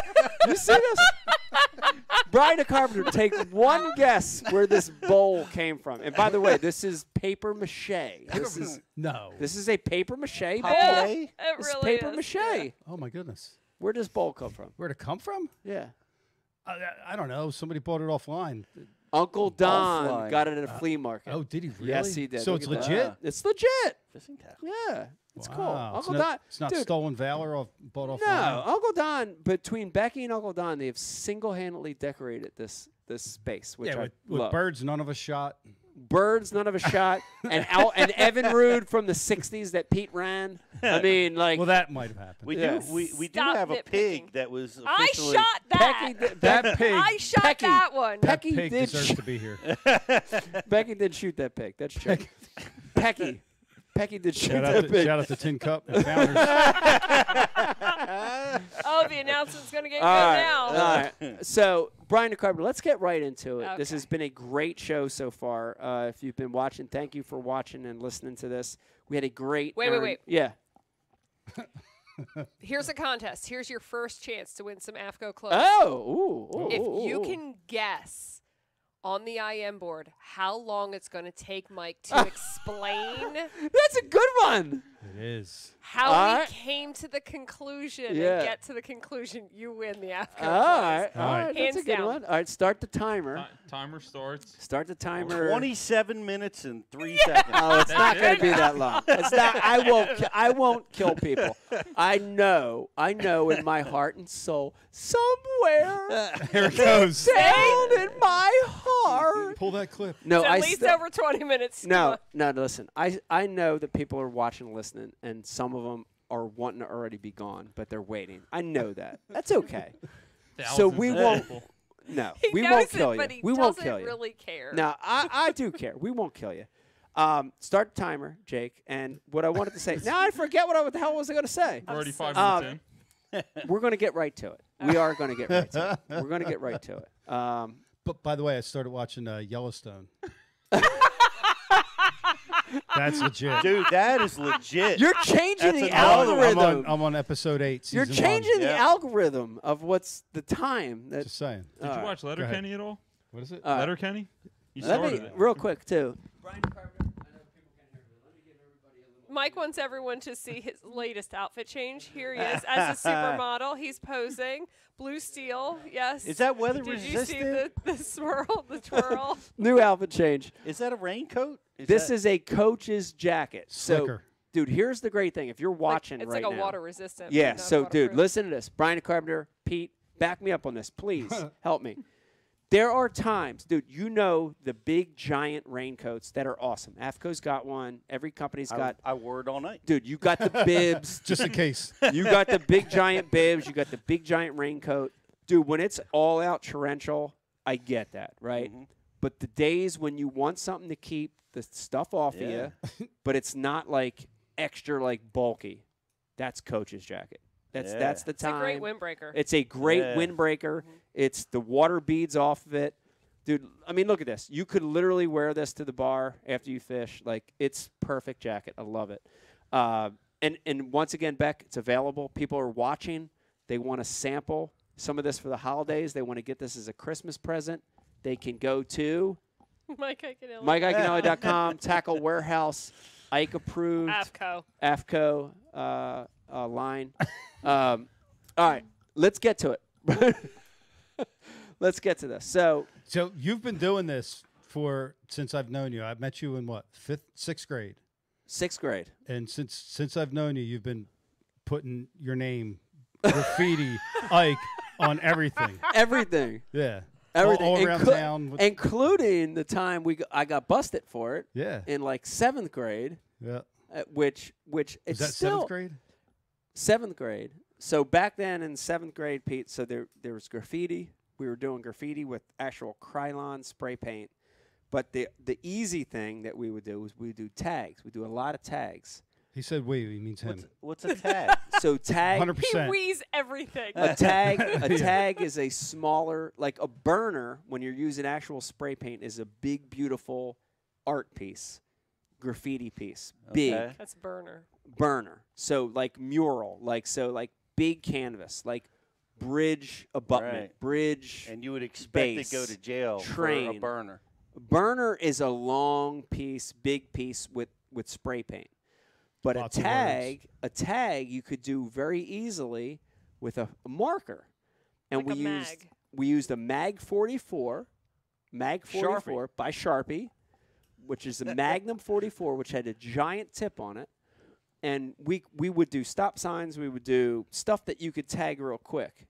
And so early on, I was a big advocate of tagging stuff. Putting your name on everything. Put my name on everything. And here we are, 30 years later. I mean, I was Ike. I was Ike Still from doing it. the 2nd grade. So I'm Ike. I was Ike back then. So I had a tag style, and I would do the Ike, and usually like a tagline or the copyright. Like I had these cool little things I would do. What was your tagline? I can't remember back then What? because it was a breakdance tagline. It wasn't Never Give Up back then, but it was like a tag. It was like a. I can't remember. It wasn't Never Give Up way back then. It was You something. had a else. tagline back then? Oh yeah, I had a tagline. It was like Suck It? It might have been Suck No, It. it I was don't just a remember what it mushroom was. tip. Nah, it was Ike, and sometimes I would do the whatever. All right, carry on. So we did tagging with the marker, and pardon me for a second. Yeah. Jake, how much time? We're already about 5 minutes. say you out. guys are breaking the algorithm, making me tell the story. So I'm gonna I go, I'm gonna go one through it asked real you to quick. tell the story. Yeah, he started it. He started it right there. So anyway, to make a long story short, I got the over. all right. Anyway, to make a long story short, I eventually got busted for doing some tagging. So we'll end it there. Busted. All right. Describe busted. And now he's getting Come on, paid see? to Go to tag jail? shit. See, he's trying to break the algorithm.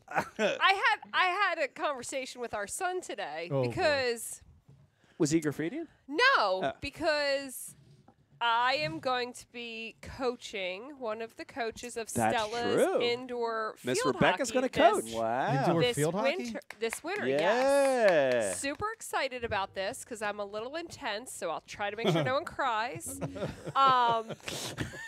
But Get back on defense. 9-year-old girls crying. so I was asking them, or Vegas asked, what's my coach's name going to be? Yeah, you what have are to they have a going to coach's call name. me? Like, am I Mrs. Iaconelli? That's like too much. Miss Beck? Like- Becky?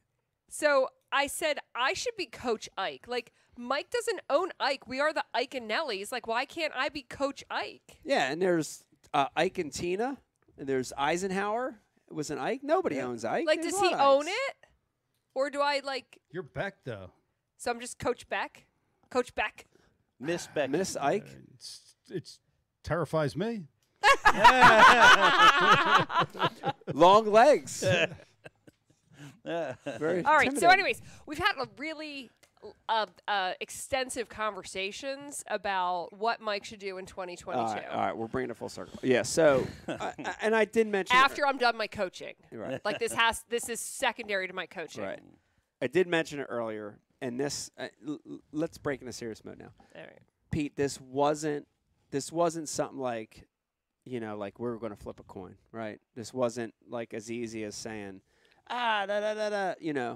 This was very thought out, and I think from the moment that I qualified for both tours, which was about not quite 2 months ago, about a month and a little bit over a month ago. Which 2 tours? Okay, so I ended up qualifying for the Bassmaster Elites, right, through the Northern Opens, and then the Major League Fishing Big Five. Through Brian, don't you do it? I saw that. Don't you do that? And through the Big Five through the Toyota Series. Okay. And then, of course, there's all the other stuff.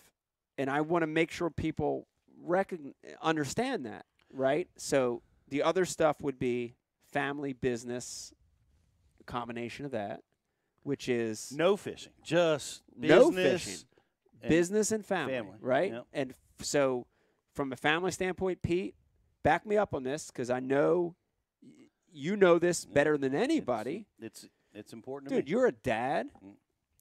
You're a husband, right? You're wrestling coach. You're a coach. You're an instructor at BU. There's like other things. Fishing guide. Besides hardcore tour fishing. Mr. Shoving stuff right? on the internet late at night. Yeah. So these are all things that Becky and I put on the table, right? So it was like, you have 2 major tournament trails. You have your TV show. Which is very, very important to us. And very important. You combine that with your businesses. The businesses. And your family. So that's the 3. They're the things that you're deciding between. Well, they're the things that were in the mix, I would say, like the main things that were in the mix, right? And in order, I would say it was family first, business second, and then sponsors and fans next. Like maybe not in that order, but that's how we laid them out. And I know everyone who is a tournament angler or who's in the industry that's watching the show understands the business element to it. But for those folks that, are more fans of the sport that are watching, the business side of it is at a minimum 40 hours a week. When you have everything that your sponsors need, when you've got to maintain that social media, when you've got to create multiple YouTube channels a week, working with the Bass University, working with the Ike Foundation, there is stuff associated with Ike Live and the sponsors there. It's a 40-hour-a-week job Dude, there. It's a lot of work. Yeah. It's a lot of work. A lot of work. And then you throw in a TV show. Sprinkle in that TV show. Sprinkle that in. The hours, it's a full-time job. And that's not a single tournament in the mix. So there's a lot to think about. And as the kids are getting older, there is a lot of thought about how much do you want to be gone? Yeah. What do you want to miss this year? Yeah. Whose graduation? Whose dance? Yeah. Whose major sporting event? Whose award? Yeah. Because you miss it. When you tournament fish, it's not your choice to be there. You are at the mercy of the tournament trail. And I want everybody listening and watching right now to hear that because I think it gets missed. And I want to call Chris Bowes out right now. I have yet to see my son's first day of school, Chris. Every single year, the first Open is in September. It's in September. And this year's no different. They schedule one on the flats. First week of school, I'm sure. But so this is reality. It's reality. So this is reality. Yeah, yes, it's reality. You can chase your dreams, but your dreams come with a lot of things that you will miss 100%. in order to chase your dreams. 100%. 100%. And getting back to the business side, it's not just fishing. If it was just fishing, it would be easy, right? If that's all we did was fish, actually fish, tournament fish and fish, it'd be easy.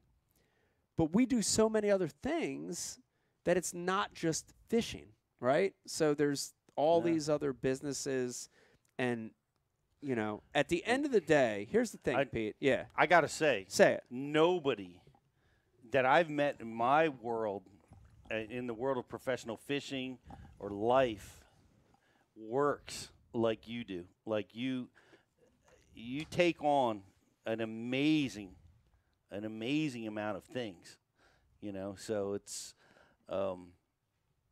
I know it was a massive decision, but you set the bar. I talked with Stockel and others. It's like you set the bar. It's like we all just try to keep up.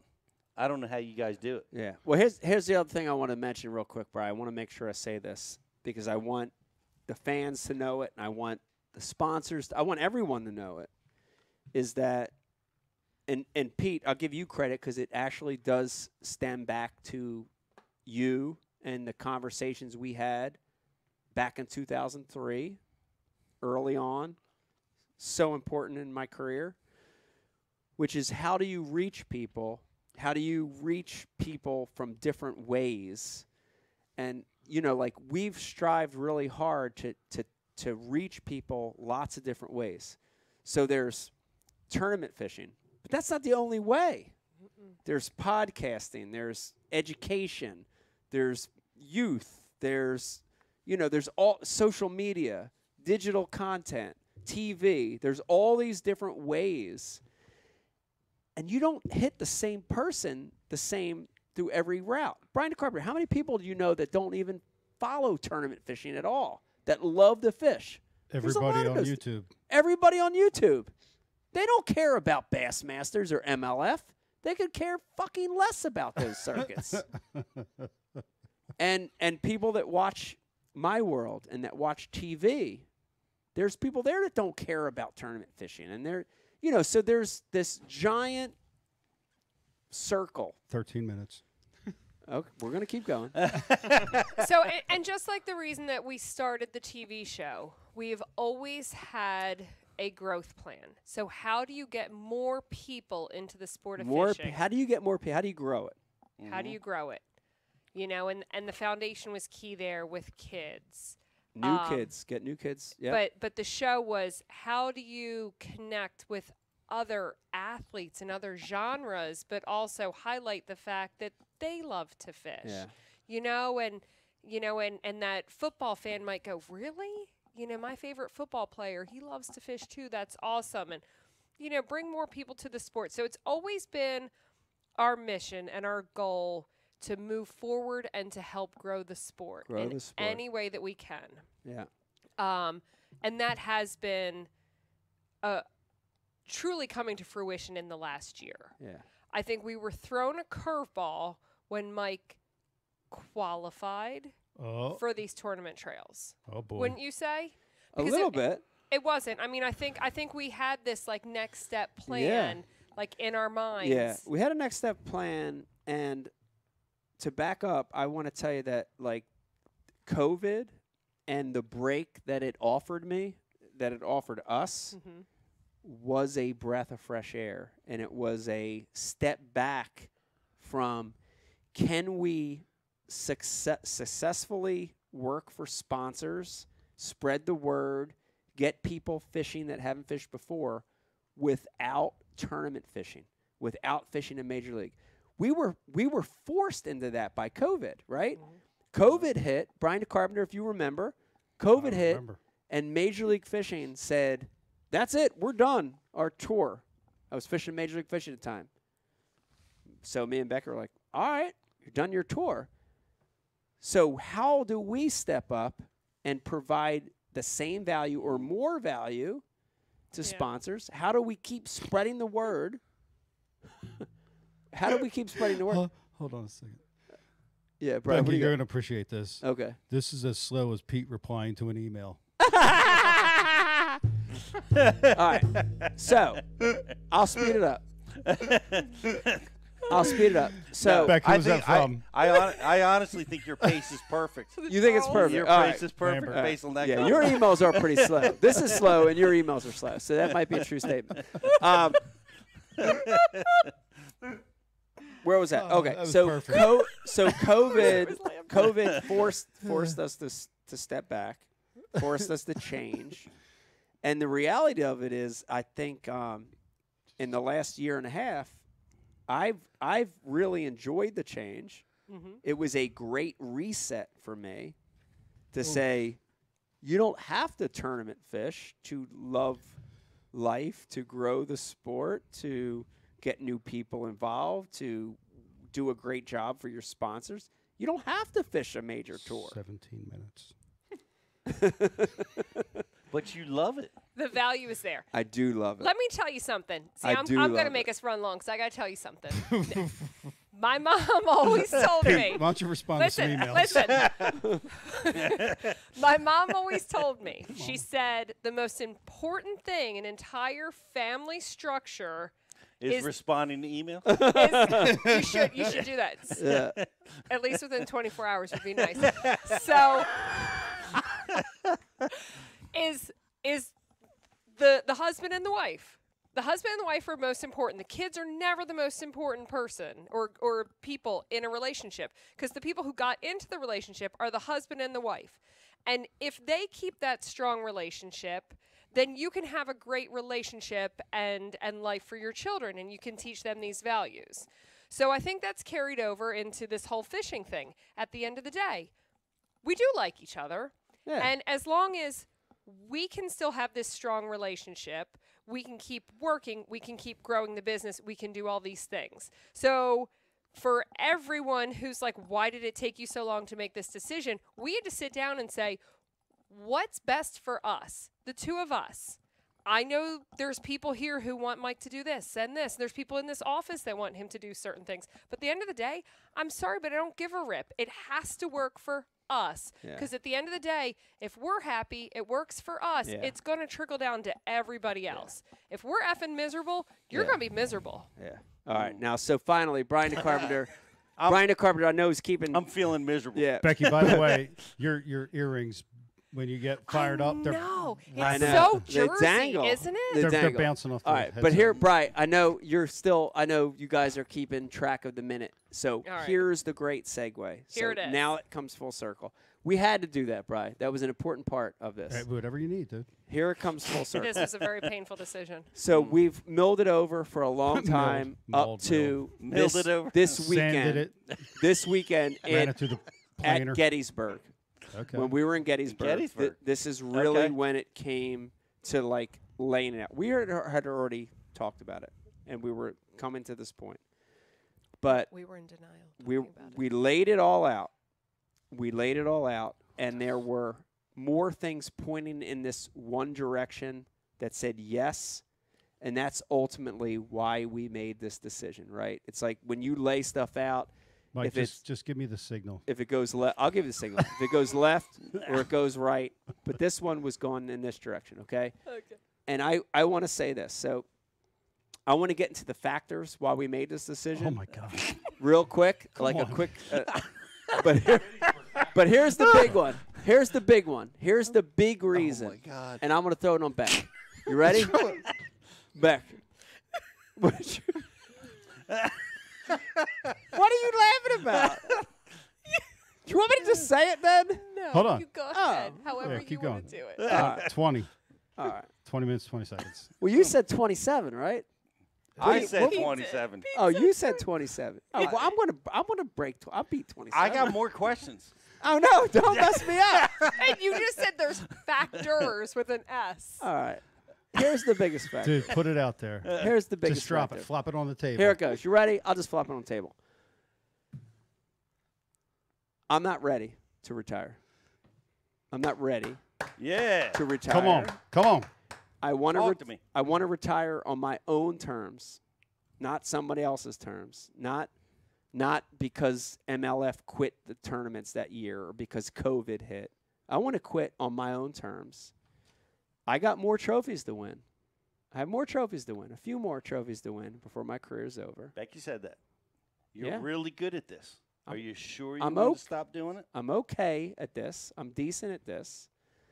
And I think that tournament fishing at the tour level again for a few more years, whether it's 2, 3, 5, or 10, few more years, I think will really help a lot of the other businesses. And then at the end of the day, when we looked at it from that family standpoint, I think that the way that we're going to set it up, we're going to be able to continue doing what we want to do as a family. The TV is going to live on. We're going to continue to do My World in conjunction with this. Wait a minute. I was just about to say it. 22 minutes. We're not to 27 minutes yet. Okay. I'm feeling that you're going.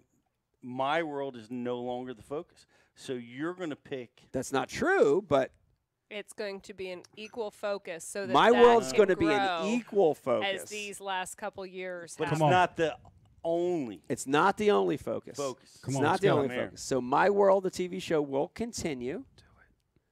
Do it. Say them words. And you ready to do it, Beck? I'm ready to do it because we gotta come in this 27 You say them minute words. mark. You say it. Our decision for 2022 is that we will be fishing a full tour in 2022. Come on. And the decision is, you want to say it, Beck, or you want to say it together? Let's say it together. We're going to be fishing the Bassmaster Elite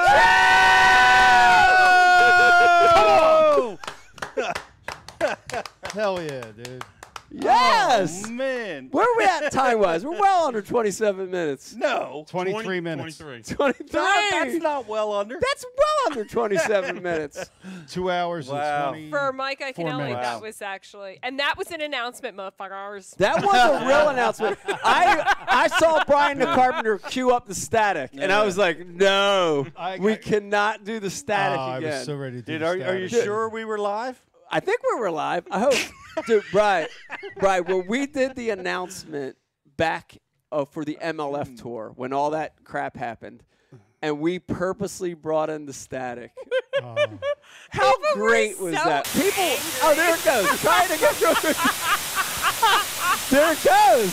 Thank you for the static. It was great to have static again. Now we can't turn it off. Now we can't turn the static off. No, that was horrible. Dude, that was a great moment in Ike Live history. Man, One of my favorites. It was one of I my think we're favorites, unique too. because now, Yeah. as you can see, we are in a studio atmosphere. All right. Even he agrees. We're in a studio atmosphere. Dude, that was a great moment. We had so much hatred and angst, but it really did. I don't know. It We're did deflecting. something. Peter Glusick, what do you think of the Yeah. decision? What do you think? I straight up from what I read and hear and the massive amounts of social media that I engage in, Brian, I was waiting for Brian to comment about that. But I think people want to see you. They want to see you do that. They want to see you back at the elites. And I think that's the overwhelming thing. And I always, like I said this before to you, like Becky said this to you because you were frustrated. Like,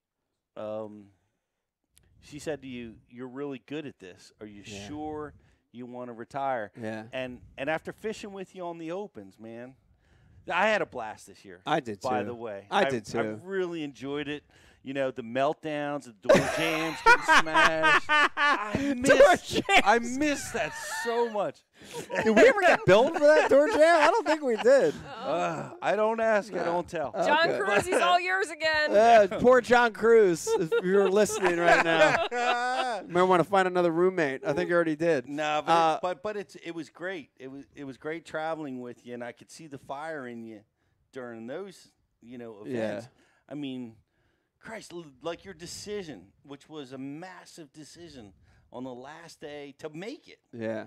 You know what I mean? Oh, yeah. You're not sweating that crap if you don't care. No, I know. You know, you're invested. Yeah. Your fire is lit, man. Yeah. You are on fire. Yeah. You are on fire. Not that many things can bring that out of a person. Right. You know? And I could see that in you, and Yeah. and it was great. It was awesome. It was awesome fishing with you this year. Yeah, And no, it was great. It was a great season, and I'm glad it happened that way, because Brian Carpenter, we talked about this too off camera many times. I could have went back to the elites the last few years through the other way, which was a legend status. Yeah. Nah, dude. I didn't want to do it It that felt way. right. Didn't feel right. No, you didn't want it back then. I didn't want it. I didn't want to go back that way. Nah, good But for you, man. To go back this way, it feels right. It feels like I deserved it. And here's the thing, Beck, and now that we made the announcement, I can say this. I do see a retirement in my future. I don't know how many years that is, but I see it. But it felt right to end the place that I started, and I don't want to bash MLF or say I'm not going there because of this or that. I don't want to say any of that because I like what they're doing. I like the Bass Pro Tour. I like all the stuff they're doing. But for me to end my career where I started it, that's right. That feels right to me. Yeah, man. You're going to retire. You're going to retire an eagle. Yeah, you're going to retire. It feels right. Listen. Feels right. Yeah. I don't know. But I need when he hearing aids. Who retires, knows?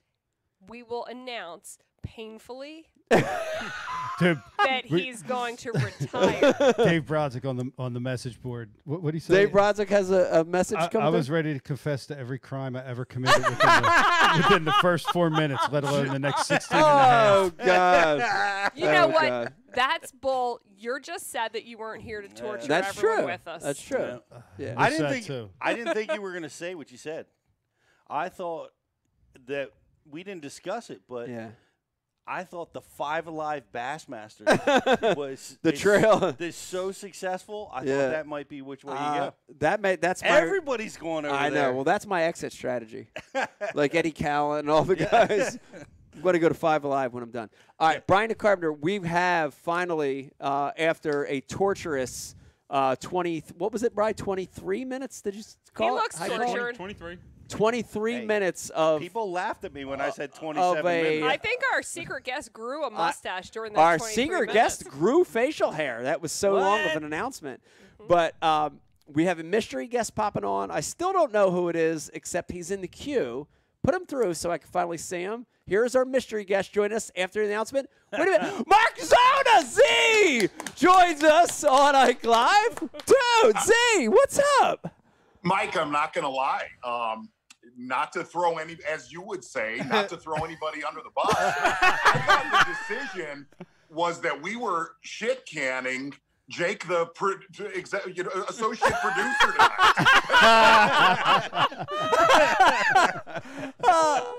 Dude, Brian Carpenter, this was a great guest, mystery guest to have on tonight. Z, it's so good to see you back on our show. We love you. I love you. Miss you, man. First of all, before we get into anything else, how you doing? What's happening? How's your show going? What's going on in the world of Z?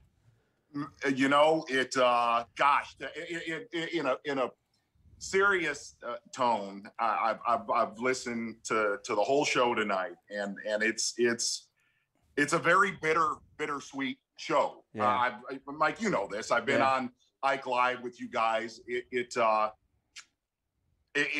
really strange, sad, exciting time in the world of fishing right now. And one thing, and I really thought about this. I thought about this when I was listening to, and it really kind of goes full circle of tonight. You guys had a wonderful, wonderful tribute to Aaron, and listening to Dan O'Sullivan. Here's one thing that's really strange, Mike, and I've thought about this, is we're doing a Zona Show tribute. Aaron was on the Zona Show for the past 15 years, more than any human being. The only person close was Greg Hackney, and something you said and Beck said was Aaron got like a kid when he fished. And I was fortunate enough to see that a lot of times. And I was thinking about this. You and we were lucky enough to steal a day and a half together. And Mike, you still have that in the tank. You still have that trait of the wonder of bass fishing. And that is one thing of listening to this whole show tonight that I'll walk away from. And look, dude, am from a very shallow, dumbass Bassmaster Elite Series commentator, am I excited to call your game again? Absolutely. Absolutely. But the one thing that I can tell you, you share with Aaron Martens. You look, man, I could see through it when I'm around somebody that I'm like, he likes fishing, but does he still love fishing? Mike, we had a beer and we talked about it. Yeah. You do, and I saw it, and I will tell you that it's man, I'd love to call one more Bassmaster Classic Trophy champion with you, man. I really would. I really would. I would love that as well, and I'm glad you brought that up, because I think, you know, when you think about the timing of this stuff, you know, and we went on this trip, Z, and this trip was a trip to Gettysburg with the kids. They had off, and this was going to be a fun trip that we made this decision, and then we had the news of Aaron's passing, like the first night we were there, and I got to tell you that it for sure played into our decision a little bit, you know, because when we looked at that, it was like, life is so short, right? Life is so short. Follow your passion, right? Go for your dreams. You're not guaranteed tomorrow at all. And this was a good opportunity for us, you know, to try one more time, you know, so. I'll tell you something. It, you know, what's really, man, I made this statement to you. I made this statement to you. I'm not going to put a timeline on it, because we've worked through a lot of highs and lows together, Mike. That's and true. we called each other through a lot of that. You know, That's very true. The lows, especially. I want to stress. There's been some lows, low rung. Yeah, I think low one hanging time fruit. I did say to you, "Hey, don't let you hurt you, Mike." This is no joke. Is there's, you know, what's weird is in the fishing world, we probably have a lot less years in this, you know, compared to being younger, compared to when we started working together, you know, 2.5 decades ago. Yeah. By the way, the only thing that went longer than your announcement was Pete trying to explain the TV show Succession and what it was really about.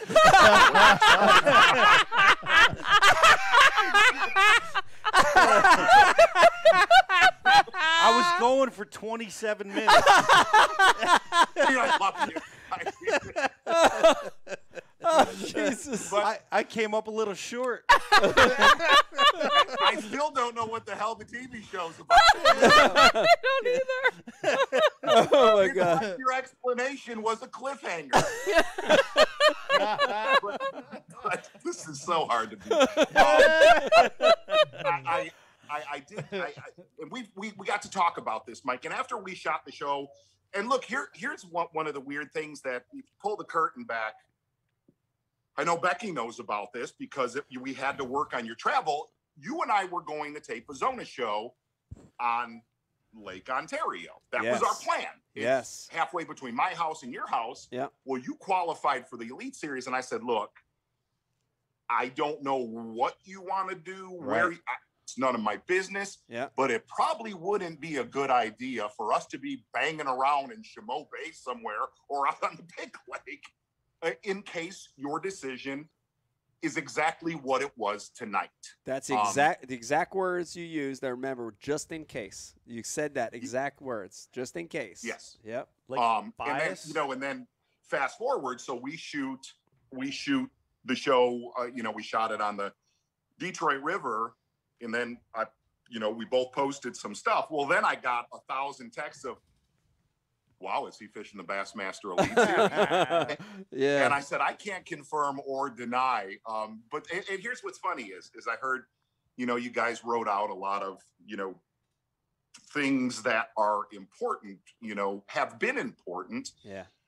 Dude, you got a lot of fans. You got a lot of fans that everybody in your production, from Pete to Brian, I don't really know about Jake. We don't either. Sake. Jake, I'm coming in swinging on you tonight. You've made a difference at this. You've made a difference. Gosh, and I'll go back to the way you opened the show, to the tribute, is Aaron made a difference at the world of fishing. And the one word I'll come back to, dude, you're original. You're very unique, oddly unique. I mean, heck, I've already sent you content from the show that we taped together that, boy, I hope it never hits daylight, Mike. Dude, I'm happy for you because you've busted your rear end through, you know, listening to Pete say your workload, and I get it, man. I get that side of it.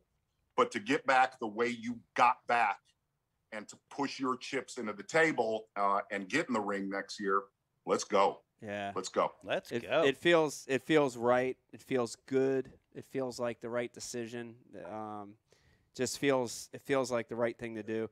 And I want to say this, and this is no disrespect to where I've tournament fished the last 2 or 3 years.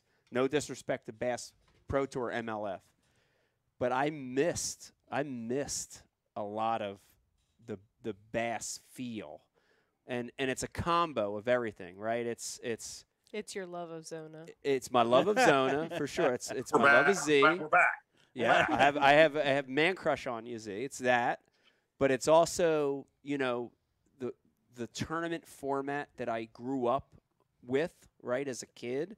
It's the heroes that fished bass. It's the 5 fish, swinging fish, letting those fish flop around on the carpet, live welling fish, the fans, the events, the interaction, the media, the magazine. I mean, it's not one thing, right? And so, like, when I closed my eyes and said, man, where do I really want to end my career? And we said this together. You know, we said, you know, Becky, you kept saying, it's like, if I would have just ended it where I was at, it was like something was missing.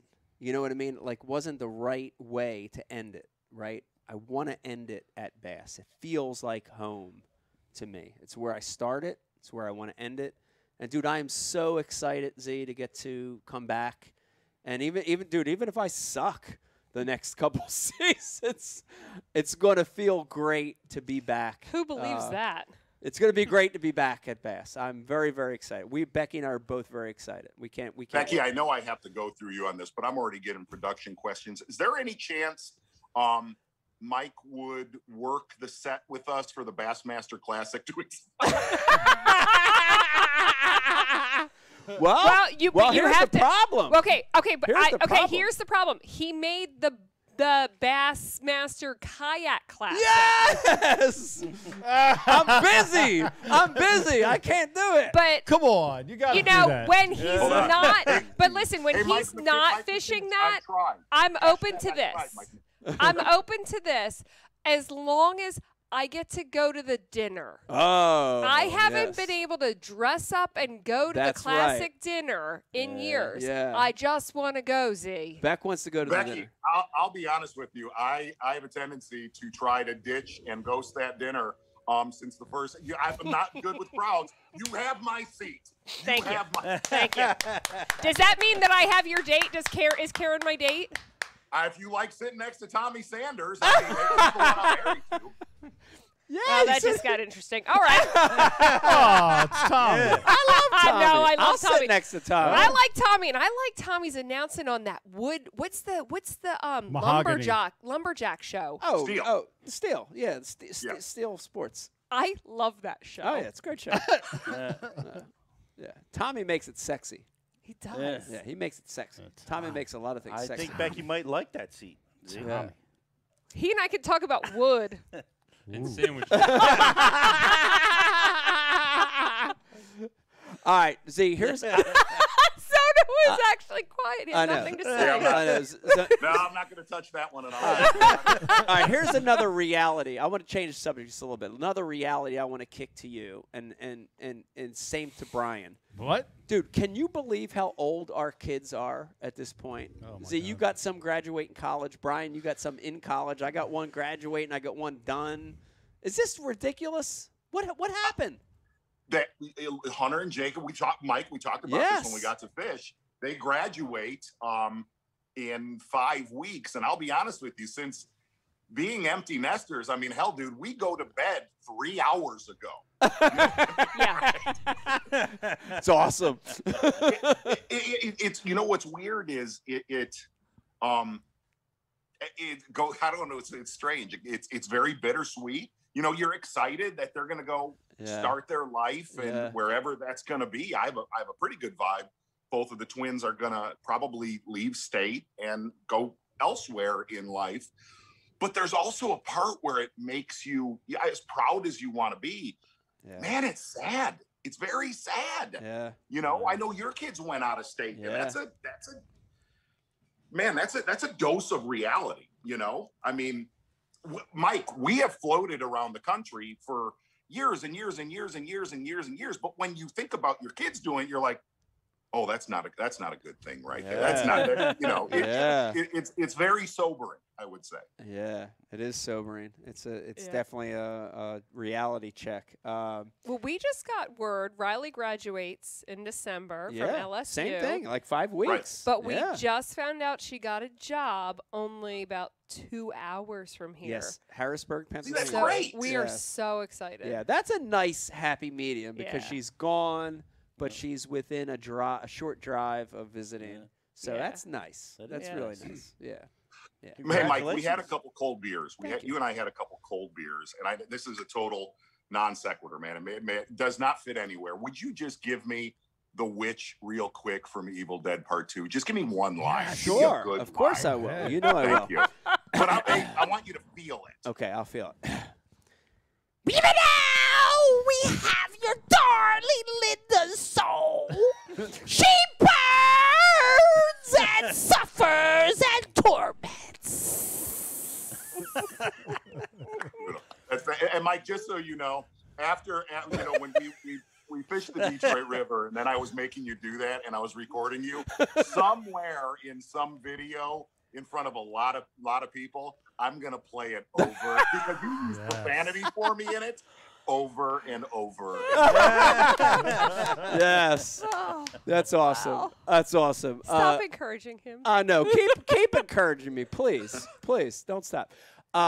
Z, I'm so stoked. I'm so glad you were our first guest on after I made this announcement. It feels like it made the announcement complete.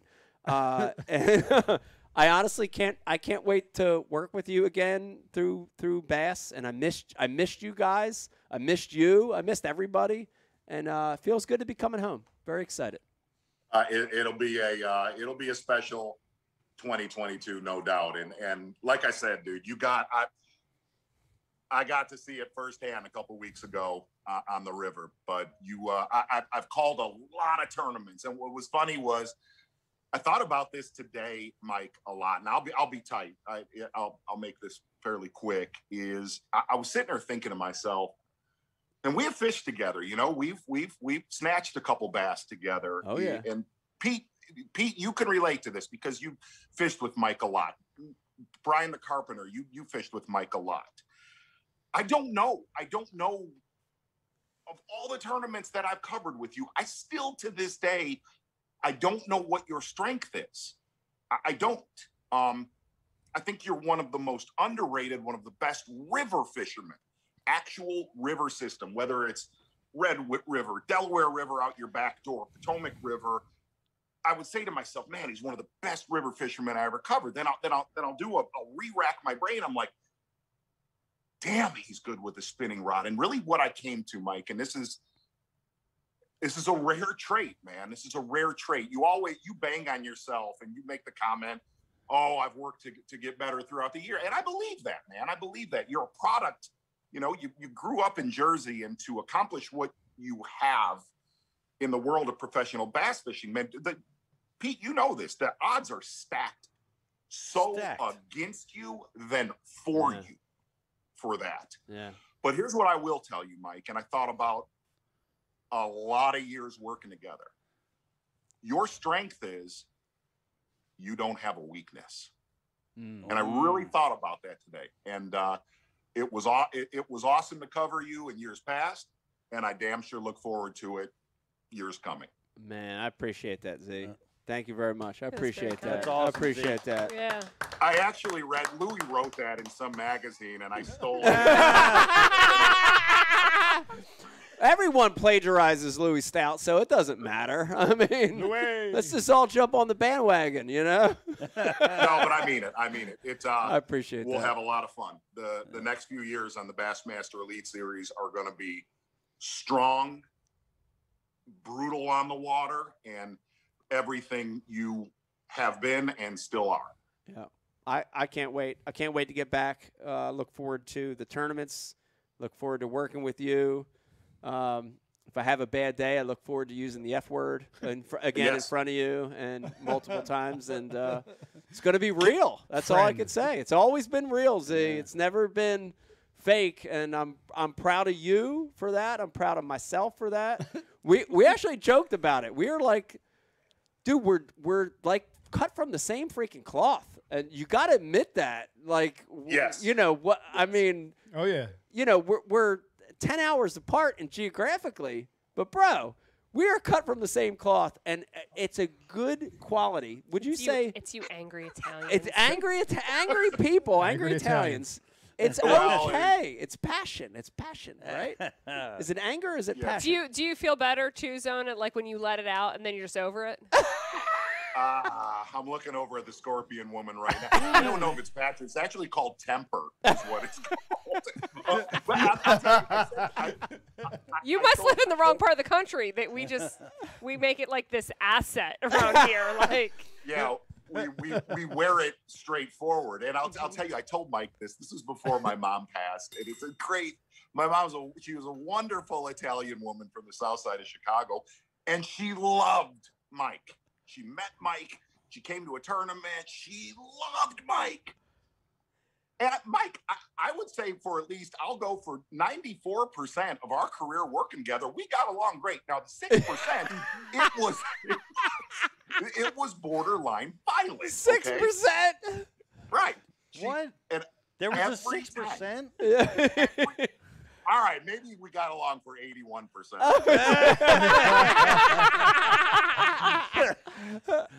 I would come home and you'd be on TV and she's like, "You need to be nicer to that boy. You need to be a lot." And I'm like, "God, that's so awesome." I'll pull the curtain back on one story, Mike. You and I talked about it. We talked about it 3 weeks ago. There was a tournament on Lake Murray, and it was right when. Oh yeah. It was right when what we used to call him Overstreet hated him because he's trying to get his pictures, but they would throw me in the back of the leader's boat.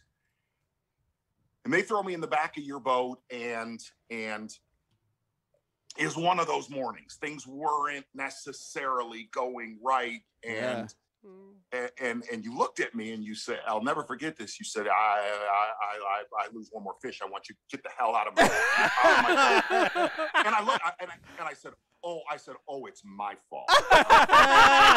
Probably not the best thing. No. Z, don't feel like you're the only one though. I think I tried breaking up with you. He because broke up of with fish. me a handful of times. 2007 was not our year. But I told him, I was like, if you break up with me one more time, I'm not answering the phone when you call again. So cut it out. It has nothing to do with me. Becky, I promise you, I have fired Karen Zona from Mark Zona Inc. 37 times in her Mark Zona Inc. So what happens, Mike? And I got my little. It wasn't even. It was back before GoPro days. It was like a little box camera that that you bought for $8, and I'm taping him, and he misses another one, and he rips his head back around. He goes, "Get out of my boat! Get out of my boat!" And you know You know how he hops around real quick. He trips over 36 rods on the front deck. And I look at him and I said, hey, before I leave, a little heads up, champ. If you actually strap that stuff down, you won't fumble F around. Oh my God! Did his head explode? How did that? Oh God! It was so bad. Dude, I remember that day. That was the worst day. Dude, what made it worse is I had to take a shit about halfway through the day. And I had Wes in the boat, and poor Wes is taping me, taking a dump off the back of the boat. I had to tell him to turn the camera off. Oh, God, what a day that was. Getting back in the boat, and Tommy goes, how'd that go? I said, not real well. Wasn't good. Oh, boy. Z, things can only get bigger and better from here on after that. I can say. Good Hey, Lord. seriously, congratulations. Thank you, Congratulations man. to all of you. It's a pretty big night. And like I said, let's go, man. Congratulations. I mean it. Thank you, Z. Right Appreciate it. Mark Zone, everybody. Z Train, Z. Ike Live tonight. Thank you, Z. Mark Zona Inc. See you guys. Inc. That's Mark Zona Inc. Mark Zona everybody. Inc. He's That's got right. an ink at the end of his name. He's get so that. big. He's I the gotta make empire. sure I turn this thing off, not like Jimmy Houston. Yeah, not like Jimmy. right. We want to hear your dogs barking in know. like 20 minutes. Oh man. The carpenter will definitely not turn your feet off. He's a professional. He man. figured it out. Brian, good job with that Yeah. guess. Ah, Nice come on, work. man. Dude, that was good. Good job making the right call. Thank you, man. No, Oh man. it felt I know, good. And Beck. I know. I know. And here's the thing. Here's She's the probably thing. right. Jake, I'm sure you're looking at the messages coming through, Pete.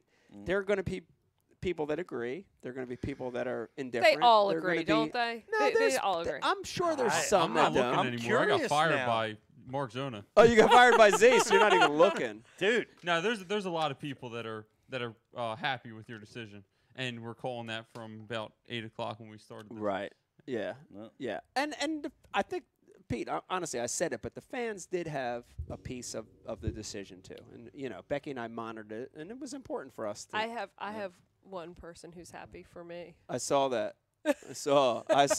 Well, my phone's actually been blowing up. who's Like my happy? phone's ridiculous right Who's now. happy? Julia Kennedy. I finally get to be back with Julia. Yeah. My phone is blowing up right now. So All right. The first order of business, Becky, by the way, I have at least 2 emails that have been unreturned for 2 days. I've been on vacation. The vacation smation. Oh, First man. order of business. I will have those ghosts of Gettysburg haunt you because we became homies. we did, Yeah. and they're real, dude. That Hello, ain't no Pot. joke. I'm The Kettle. first order of business is to get Mr. Kennedy for Bash University. Steve Kennedy. Ooh, He the is elusive. he's a unicorn. Well- he's a ghost. He's watching want- Julia. Steve and Julia are Julia? watching right now. Pete, Yeah. point at the Point at him, camera. Pete. He's he's a- Point at him. Point at Steve? him, Pete. You're brilliant. We all know it. And we need to get him. Like the people, the Bash Julia, you University watching this? students are desperate for Steve It Kennedy would be to great. teach them. It would be great. I would love to have. We need to have Steve. I would love to have Steve. We and, need to have Steve. And Steve, yeah, talk to him. There you go. Now you got a full. Steve, you're the man. Anything I can do to help you, I will. We will go on the water. We'll be in the classroom. We'll do Zoom calls. I will bring biscuits and gravy. I don't know. What is it going to take? We want Steve Kennedy on Bash University TV. There you go. There you go. Steve, we want you. Steve, actually, Steve's a humble guy too. Nice. Like we He is. talked about He's Aaron the earlier, Yeah. but Steve's very much like that, where he's one of the best, and he doesn't perceive himself like that. But he is really, I know. really good. You can hear it in his interviews, but He's gosh, really, really good. He He's does he's things amazing. so differently. Yeah. Oh, I see another. We got a little bit more tin cup coming. Oh. Well, Brian I feel like we have to do a shot in should. honor of your. We should. Becky would say ill-timed decision. I like that. I think it's a great time to do a little shot. Oh my God, we still agree. have to open a mystery tackle box. Yeah, we got one more thing. It's to do. past One my more piece of bedtime. business. Can we hurry up? What time are we at? It's like 11. Is it 11 already? By the way, I threw Chris Bowes under the bus congratulations on your new Oh, promotion. yeah, that was nice. Chris got a promotion. Congratulations. Good job, Chris. I Nice know. one. I just get to miss my kid's first day at school, but you run a great tournament trail. Love fishing the opens. Yeah. Really do. Would he Gonna get be promoted doing- to under the bus? What's that? He got promoted. yeah, tournament well, manager. he's in the undercarriage. Yeah, no. Chris got promoted. That was a great promotion. Yeah. And they announced Love you, Lisa as being the tournament director for Leeds, which was a great move too. So Oh, right congrats on, to both dude. of those guys. All right, we're gonna before we do the shot, Bri. Okay. Celebratory shot. I'm gonna pop this. You know that sound that I love? We just pop the seal on the mystery tackle box. And Pete, this is the elite box. I'm in love with this one. Like I love the Pro Box. Pro Box Ross, is great. I Pro don't Box get is the great. Pro Box. I don't get the Elite Box. Pro Box is great, but the Elite Box is awesome. I want to open this. You know the deal. Brian the Carpenter, we're going to pick one bait, and we're going to pass it on. And I thought that was a yawn. all right. A horrible you go. sinus infection. Oh no. can't. We're going to pick a bait, and we're going to pass it on. And, okay. Brian the Carpenter, here's our unboxing. We're unboxing the Elite Box from Mr. Tackle Box. By the way, What do you got there, Ron? if you're watching this, I don't know if you knew this, but this is the only live podcast that does an unboxing. And, Brian, this caught my eye What is that? instantly. Looks like This blade is bait. a blade bait. Uh-oh. This is by Ketchco, and it's called the Jack Slap Blade. Here's what caught my eye about it. You ready for this, Brian the Carpenter? Yeah. Tungsten. What? Tungsten. So I'm looking at this thing, and the body size is about 1/4 of an ounce, and it actually weighs a half. What? Because it's tungsten, yes. It's in a gold color, and I like this bait because it has a small tail spinner on the back. A lot of these blade baits has a little bit bigger blade. Bri, this has got a small blade. Pete Glusick, tell me that thing on the upper Chesapeake Bay around those bridge pilings where those guys are fishing the regular blade wouldn't work. This is a tail spinner style. Tell me that wouldn't work, dude. That would work. That would work. Yes. It's awesome. The tail spinner is back. Tail spinner. Let me spin it. Got a decent bearing on it. Spinning that blade a little bit. So that's my pick right there, Brian. Little blade bait / tail spinner by Ketchco. Called the Jack Slap. Beck, what do you got? All right, I have the Janko Fishing Rip Knocker. So it's a lipless crankbait. Lipless. Yeah. Nice And lipless. it's- Big size. Good sound. Yeah, and it's very like iridescent and see through. It's actually pretty cool. It does have LeMay. A little gold lame in the front. Gold lame? With a bit of turquoise on the top. My It looks fave. good. But that's yeah, it's pretty cool. I like That's it. awesome. I like it. I like it. All right, Pete, what do you got? I like Becky's pick. Wow, you got a lipless And too. I picked it too. Wow. Because it's that time of year. Yeah. Right? Cold It's water, cold water, bait. falling water Yeah. temperatures, a lot of bait fish present, and this is a unique size. Small. Like a lot of times. Is that quarter or 3/8 or what is Man, that? I don't know. I think it's It 3/8. says 38, so I imagine it's 3/8. 3/8. Yeah. But the profile is really nice, and it's got a thud, like not a ting, like it's A deeper. a deeper, Yeah. a deeper, More like a presence. knock. Yeah. Yeah, I like It's that. a neat little size. Who makes that one? Is that Arc? I thought Arc made fishing rods, Bri. What is Dude, that? That is Arc. Whoa. What? They make baits too? That's crazy. Packaging is really cool. Did Randall have anything Nice to do with that? styling. Randall. Man. Really cool. A.K. Randy. All right. Nice. Jake, what do you got? It's all over about there? lipless right now. Man, I like that. Let me see that. I got a Lunker Hunt /12 There's your spider, Pete. spider. Spider coming in hot. Oh, jerk bait. Yeah, a 12-foot jerkbait. Oh, cool. I still didn't get it. Shad pattern, 12-foot jerkbait? 12-footer. So that one's got the deeper bill on it.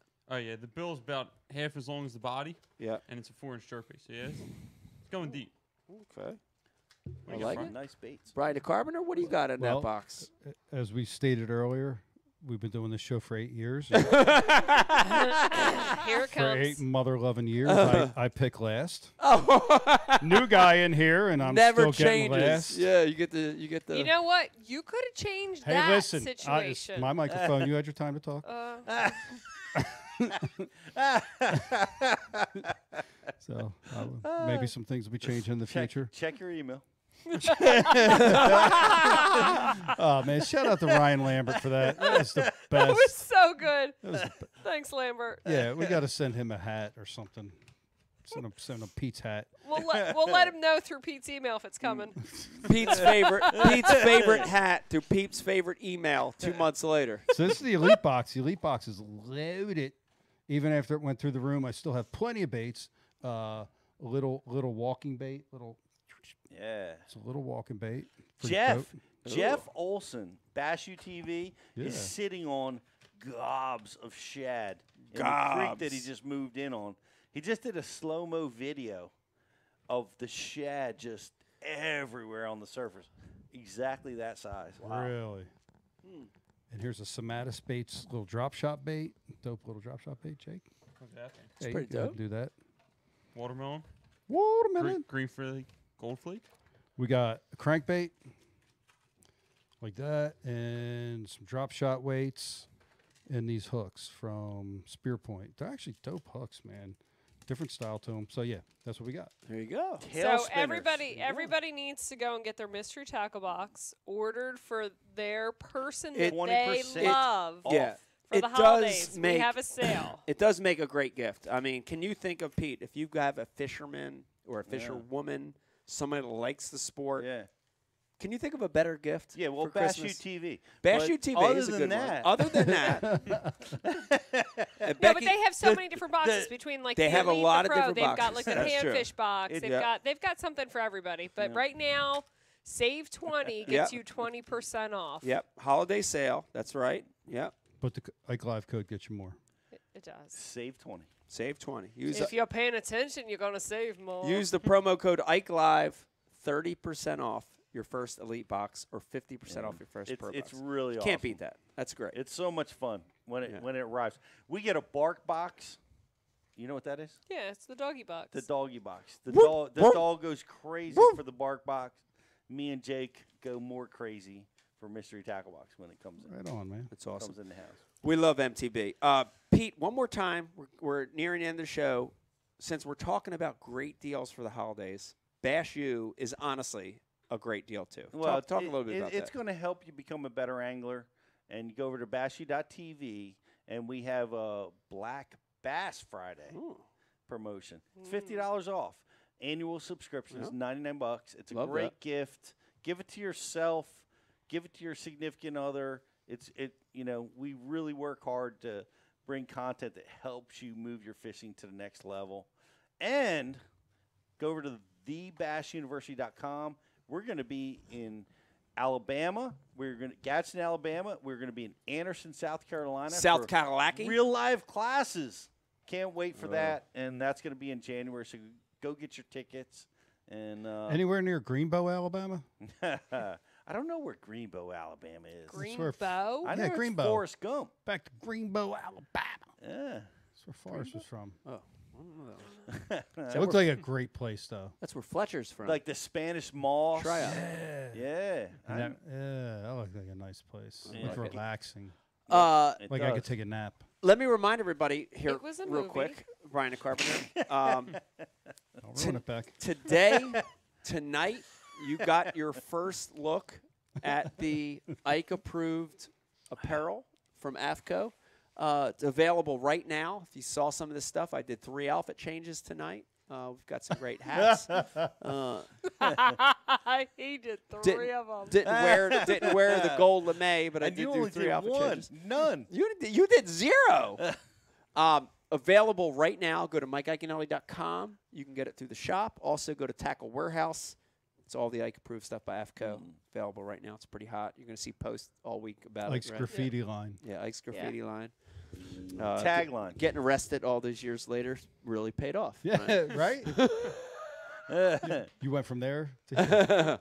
Hey. I got a picture of you with a young Ron Moore. Oh, with He's Ronnie? very excited. Yeah, Ronnie. What? Oh, let's see it. Yeah. You actually pull it up. We're going to Like show Ronnie as a Bambini? Yeah. Go show Mike. Ronnie is a baby? Yeah, little baby. You're swaddling him in a manger.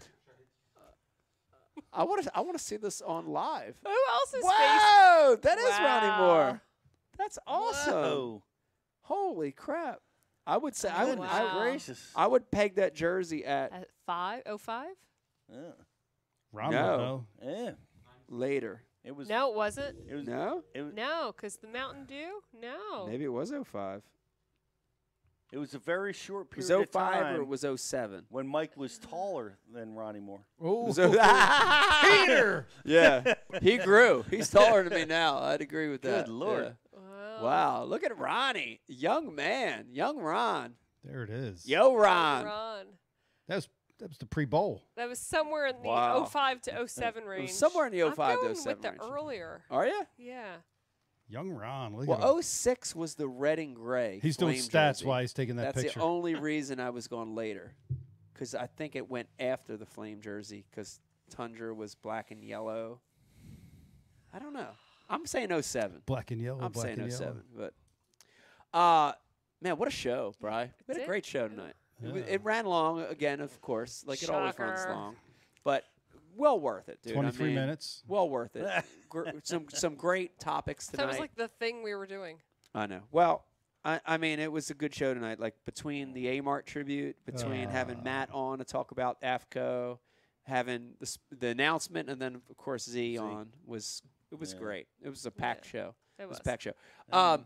Thanks for joining us, everyone. Here's the other thing we want to do. We want to make sure we asked you all night to like and share the feed if you're watching over on Facebook. And if you participated in this contest, Jake, this is the time when we're getting to pick one lucky winner.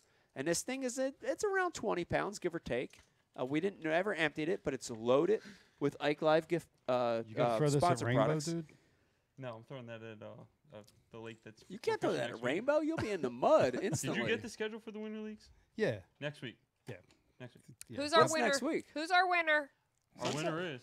Oh, yeah. Who's the winner for the Ike Live gift bag? Our winner is Tyler Finney. Tyler Finney. Finney. Tyler Finney. Tyler Finney, congratulations. You are the Finney. winner of the world famous Ike Live gift bag. Congratulations. Finney. We got more winners, by the way. Oh, we do? Okay. come on. Yeah. Oh, We got- who we was got the a- closest? You wouldn't believe this. New York Chris. The Wow. second guest to come in was 23 minutes. Whoa! What do you mean the second guess? The second guest to come in through the feed. Oh, okay. Total. I got you. Yeah. 23 minutes. So New York Chris is a winner again? One again. Wow. New York Chris, dude, New York Chris has won more. Yeah, he needs a beanie. Ever yeah. present. Yeah, New York Chris. Oh, yeah. He's We're in New giving you York. the He's from- beanie. he's from Well, New actually, York. hold on. New York Chris, we're Needs giving a you beanie. a new one. This one's actually got the tag on it. Nah, All you right. want to use one. Mike sweated in it. No, we got a whole bunch of new ones. New York Chris, you won the beanie. Congratulations. And then Brian Carpenter, what else? We got a couple more we want to select out of there. We got a YouTube winner as well. Okay, Oh, yeah? YouTube winner. We're gonna give you the desert camo. Well, hold on. Trucker? We got to match the hat to the name. Oh, okay. Oh, okay. Oh, all Let's right. be fair. So let's wait. Okay. Yep. Yeah. Nolan Wilson. That's No, a square bill. That's a square bill. That's right. Nolan Wilson over on YouTube. Congratulations. Why is you that a won for square a bill? great comment over on YouTube, and you won the flat bill, aka square bill. That's yours. Okay. And then last, Jake, we've got a trucker hat, desert camo. One Ike more. approved? Somebody that loves AFCO. Yes. Stephen Leonard. Stephen Leonard. Stephen Leonard. That's Yes, trucker hat. that's Stephen Okay. Leonard. Stephen's Yes. trying for Make truck. sure you get all their addresses. I All got right, Okay. Stephen Leonard. maybe. All right, guys, if you're one of those names we just announced, please send, if you're still watching, send your address through. We won't post it. We're going to get you your brand new Ike-approved apparel immediately. That was awesome. Man, what a show. What a show. I'm tired. I feel worn out. But I'm stoked. I'm excited. I'm happy. I feel It's a big moment. It's big gonna moment. be a big year. it's a you big know? year. Yeah. Everybody's honestly, everybody's excited. Except for I Becky. felt it. I Yeah. felt it through I'm working on it. all of our stuff. You know Yeah. that people are really, they'd love to see you back Yeah. at Bassmasters competing for Yeah. a classic, and it's going to be a big year. Yeah. You know. I'm excited. I'm excited. Feels I'm right. excited for you. Feels right. You know, especially like I said, after fishing with you this year. Yeah. You know, I saw the fire. Becky's right. She's like, man, you're really good at this. Are you sure you want to retire? Yeah. You know, you're great at I think TV I have a stuff. You're great at all that. Few other more stuff. years. Yeah. I think I have a couple more years in me, Pete. I Yeah. really do. That's about it. Yeah. Well, come on. Those lows are low. You live with him. Let him call you. Yeah. The door jam flying off. Dude, can I tell that story? Of course you can. Sure you can. All right, this is big time. This is big time. This is like Big time Pete. Mike and I haven't traveled together for a few years. Yeah, it's been a while. Yeah, it's been a while. And but you know, we did a lot and took a few years off, did your thing and whatever. We rented this house and I'm Is this there. a new story? Brand new story, Thousand Island story. And Oh. so I can't wait. We're there, and we've got 5 guys, right? Tim's there. Yeah. Brooks McGraw. is there. McGraw's there. Oh my God, McGraw was so awesome to have. He was nice. on So the road there's- this I year. just saw him Three of Sunday. them that know each other very well, and Yeah. then there's 2 like auxiliary that don't Well- know Mike as well. They don't know Mike at all. Right. They don't know Mike at all. And they don't see me because I go out at dark and I come back Yeah. at dark. Who so are they? they? Don't see me. Who Yeah. are these people? Brooks Parker, probably Oh, watching. okay. Shout out to Brooks. Shout out to Brooks. Brooks is a good guy, by the way. And Yeah. Tim McGlenn. Tim's a good dude too. Really good dude. And I drew Tim out on BFL, and we became friends on the flat. We drew out on the flats. So we're fishing this Thousand Islands tournament, and we're all going different directions. We're doing our different things, and it's is it the night before the? It's the night after day one. After day one, It's where I after had day one. slipped in the standings. Right. I remember. Mike is in position to. They to only make take it. the top 3 to go to the elites. That's right. And now I slipped to 4th. Yeah. That's right. Yeah. Crazy train. Yeah.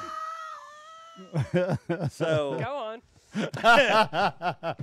so we have this like 2-story house, but outside is where all our boats are parked, and I'm out in my boat. I'm working, tying knots and Emails. doing not returning emails, and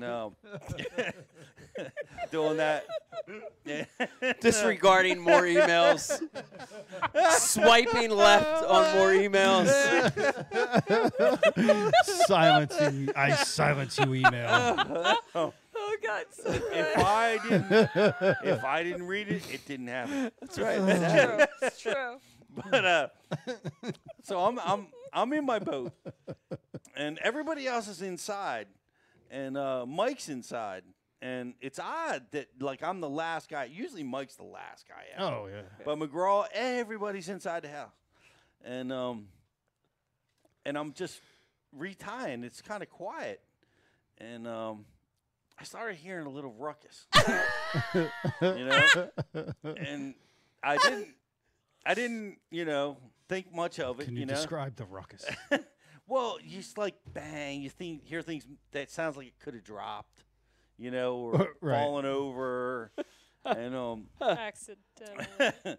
and then it starts to like escalate. Crescendo. It starts to get like more things are dropping, and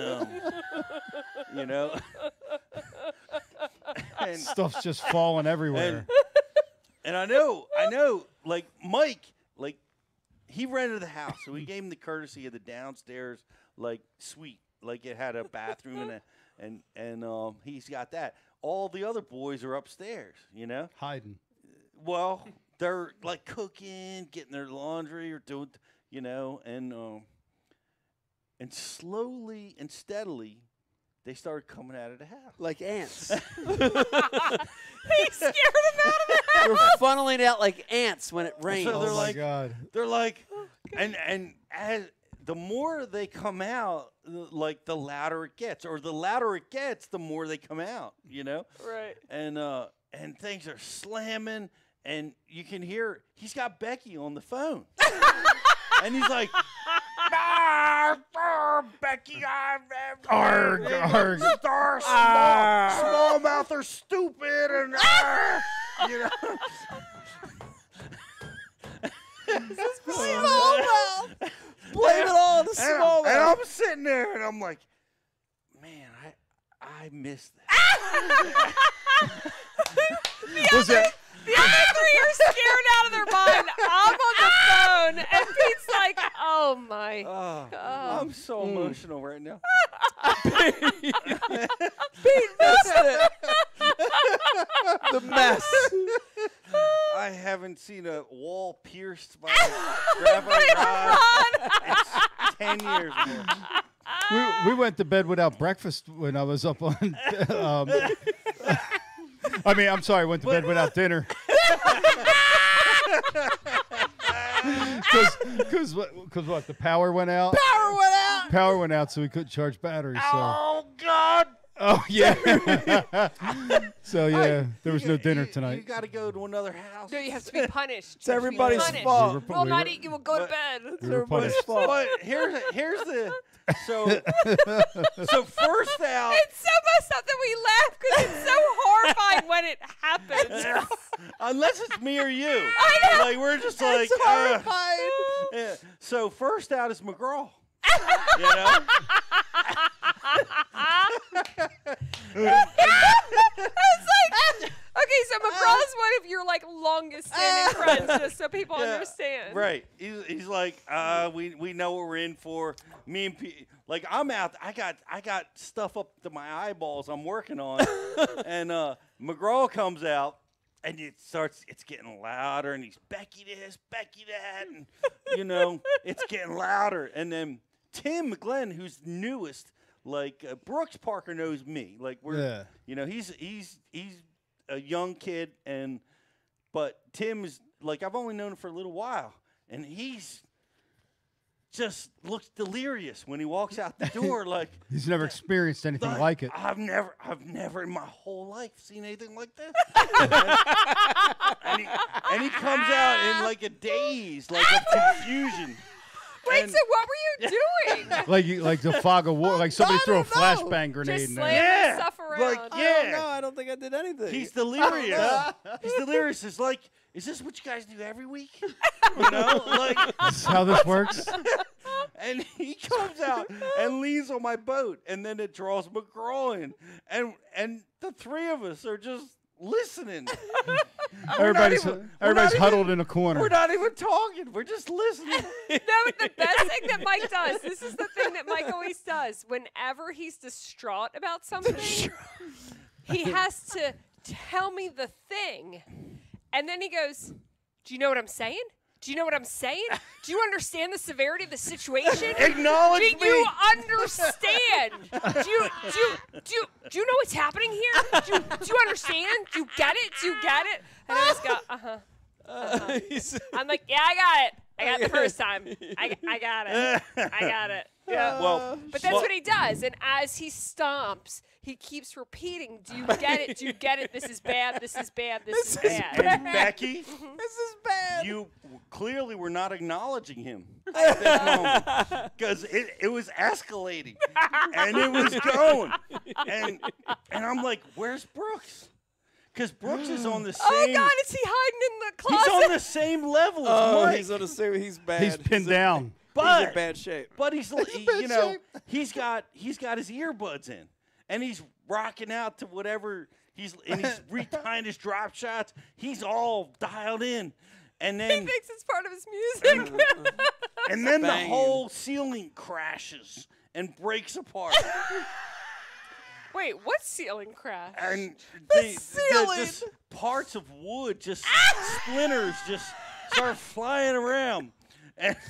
And Brooks becomes aware that something else is going on, and he pulls the earbuds out, and hears what's taking place, and he's the last one out of the door. And he's like, dude, you know what's going on in here? What ceiling crash? trash. Well, I don't know. There was. I don't know exactly. Spare parts. I don't know. I'm outside. Parts. I think we got the security deposit back on that one. Oh yeah, no, I rehabbed it. dude, I rehabbed it. Fine. Yeah, it's fine. boots. He travels with epoxy. It's okay. I rehabbed it. JB Weld. We got everything. We're good. Wood glue. I'm outside. I'm like, I'm looking at everybody. They're all looking at me for answers. They're looking at the Godfather for answers. I'm like, this is unbelievable. I'm like, this is not unreal. I'm like, guys. Bassmaster just texted me. They said they're out. I'm out. I'm out. MLF doesn't want me either. This too shall pass. So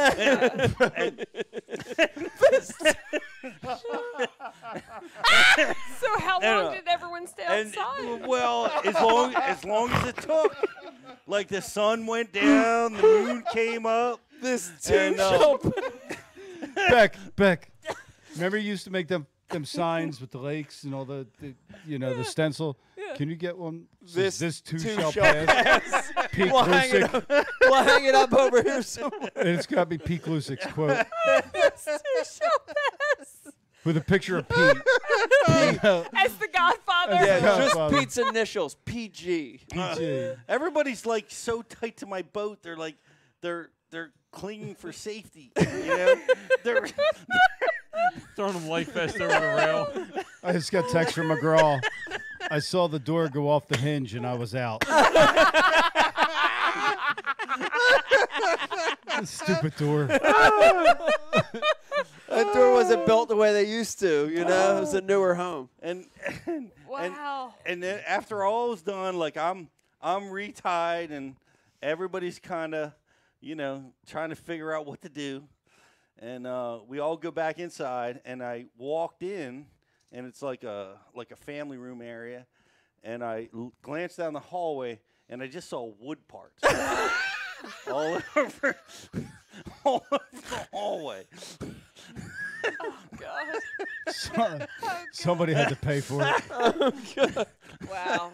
Better an inanimate and object. all of you wanted him to tournament fish and again. We went upstairs and had pizza. We went up and had pizza. It was fine. Everything was okay. I ended up catching 21 the next day, and it all worked out. That was good. That's exactly what happened. And you made the cut, and here we are with this decision. I just got to say this: anger is a gift. Anger is a gift. Well, you knew that you were in that spot. Like, it's in a tight spot. Dude, that was a freaking hard call. That was a hard call. It was a hard call. You were like, God, if I go this way. I literally made the decision idling out. Did you really? I made the final decision idling past the checkout guy in the morning. Like, not kidding you. Like, reference Pete again in the morning. Dude, which way do I go? Like, should I go left or right? Left or right? But ultimately it felt more right to go right. It was a good so I went call. right, and it was the right call. I would have went left. For sure.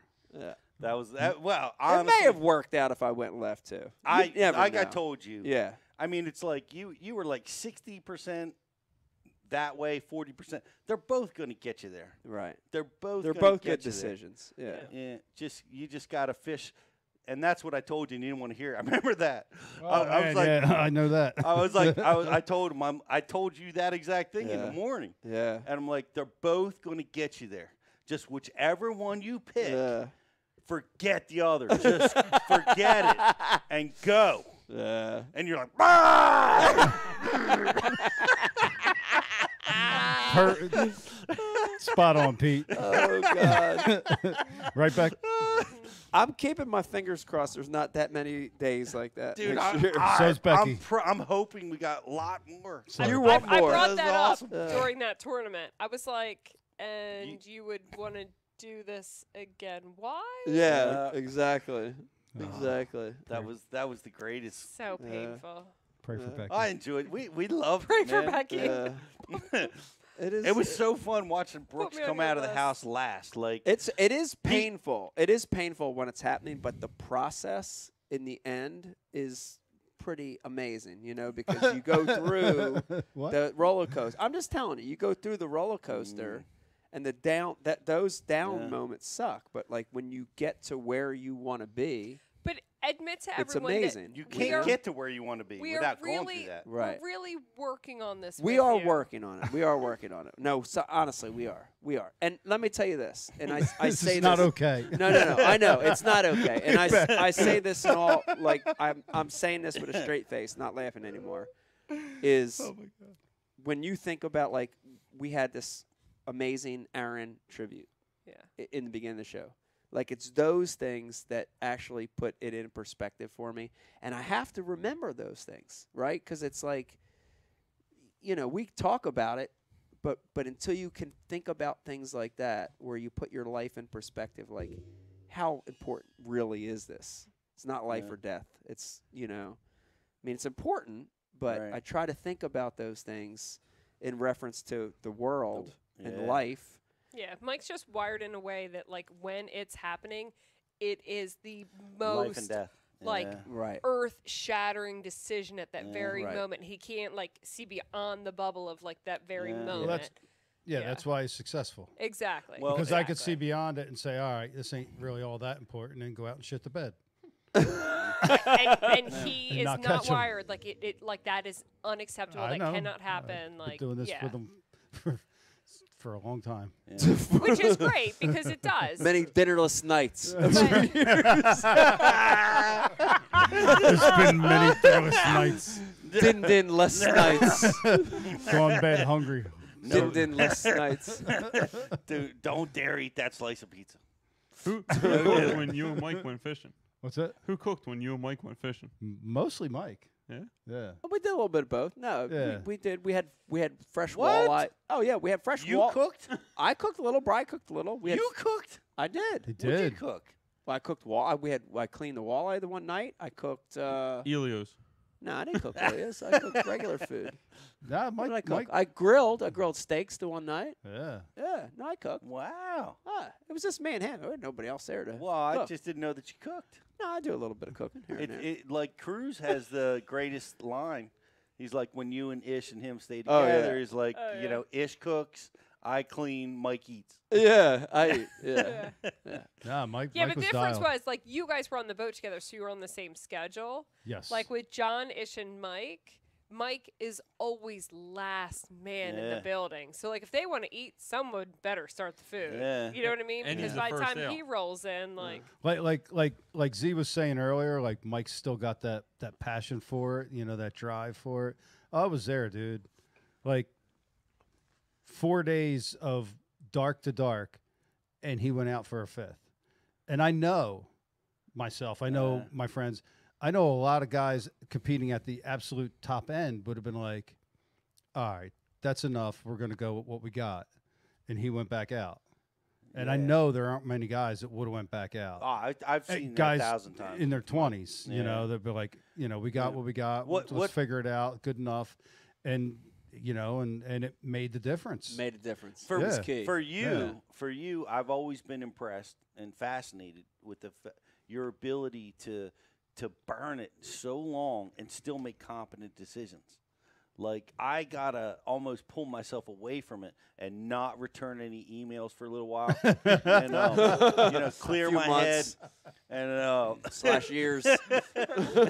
before I can, like, all of a sudden I get an epiphany, and Yeah. I'm like, oh, I see it now. Yeah. I see it now. But you get that by nonstop going. Yeah. Like, if I do that, I never see it. Yeah. Like, I get lost and like overwhelmed by stuff. But you keep going and going, and that helps you. Yeah. And that, what Zona was saying about, you don't have a weakness, that is your ultimate strength, is that you can It's the burn. drive. It's the drive. You can burn and still think, still succeed and excel in that when, I just can't. I can't do it. Yeah. I don't see anybody being able to do it. But that you're unbelievable that way. Just daylight to dark and still be able to make a good, competent decision. And drive you know. yourself to the edge of a breakdown and freak out. Yeah, just it only costs a couple, door jams. What destroys him is what drives him. Is That's what? Yeah. What destroys him is what drives him. Right. It's You're right. It's that balance of Yeah. I remember this episode of Cheers way back in the day. Remember the little, it was a barmaid Rita or something like that? Yeah. Yeah. I think she was dating like a goalie, and like things were going too good, and he couldn't stop a puck to save his life. Because he was with her and he was happy and he couldn't and he had to end up breaking up with her. To get his hockey back. Had to ruin his life to increase his performance. I'm pretty sure that episode happened like that. Mike tried that. Yeah. I was like, no, but no, that's no, like that's like Mike. He needs shit to be like chaos. Yeah. Chaos is good. I don't is know. anyone even watching? Well, speaking of you chaos, do know we're still live. Yeah, Dude, this is my favorite. My favorite conversation. Well, speaking of chaos, this was a good chaotic show. Yeah. This is we had it's like the tournament fishing. It was up and down today with emotions and awesome show. Had a lot of fun, man. I hope everybody watching had a good time. Did you have a good time? Had a blast. It's a good time. Yeah. Big night. Big night. I want to send some love out to Leslie and Aaron's family. For sure. Yeah. Absolutely. His mom, Carol. Yeah. Man, we To love Carol, you for guys. sure, the kids. Yeah. Wishing you guys all the best. I know what you're going through. But Yeah. we're thinking about you. Yeah, we love Aaron.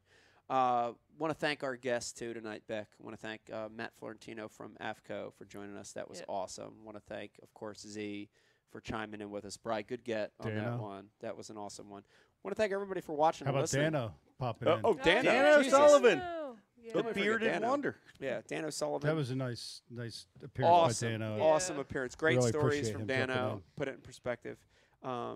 Good night, dude. Great show. Hey. Why don't we do a shot to go out? I Oh, want to good thank our friends at Tin Cup for supporting the show for all these years as well, and they got great whiskey. So, cheers to our guests.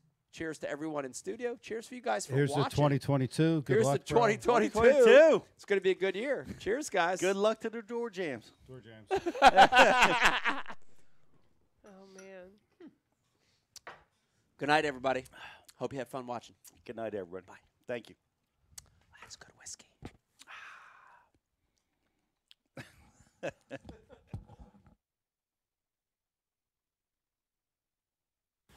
On which tournament organization to make my official announcement.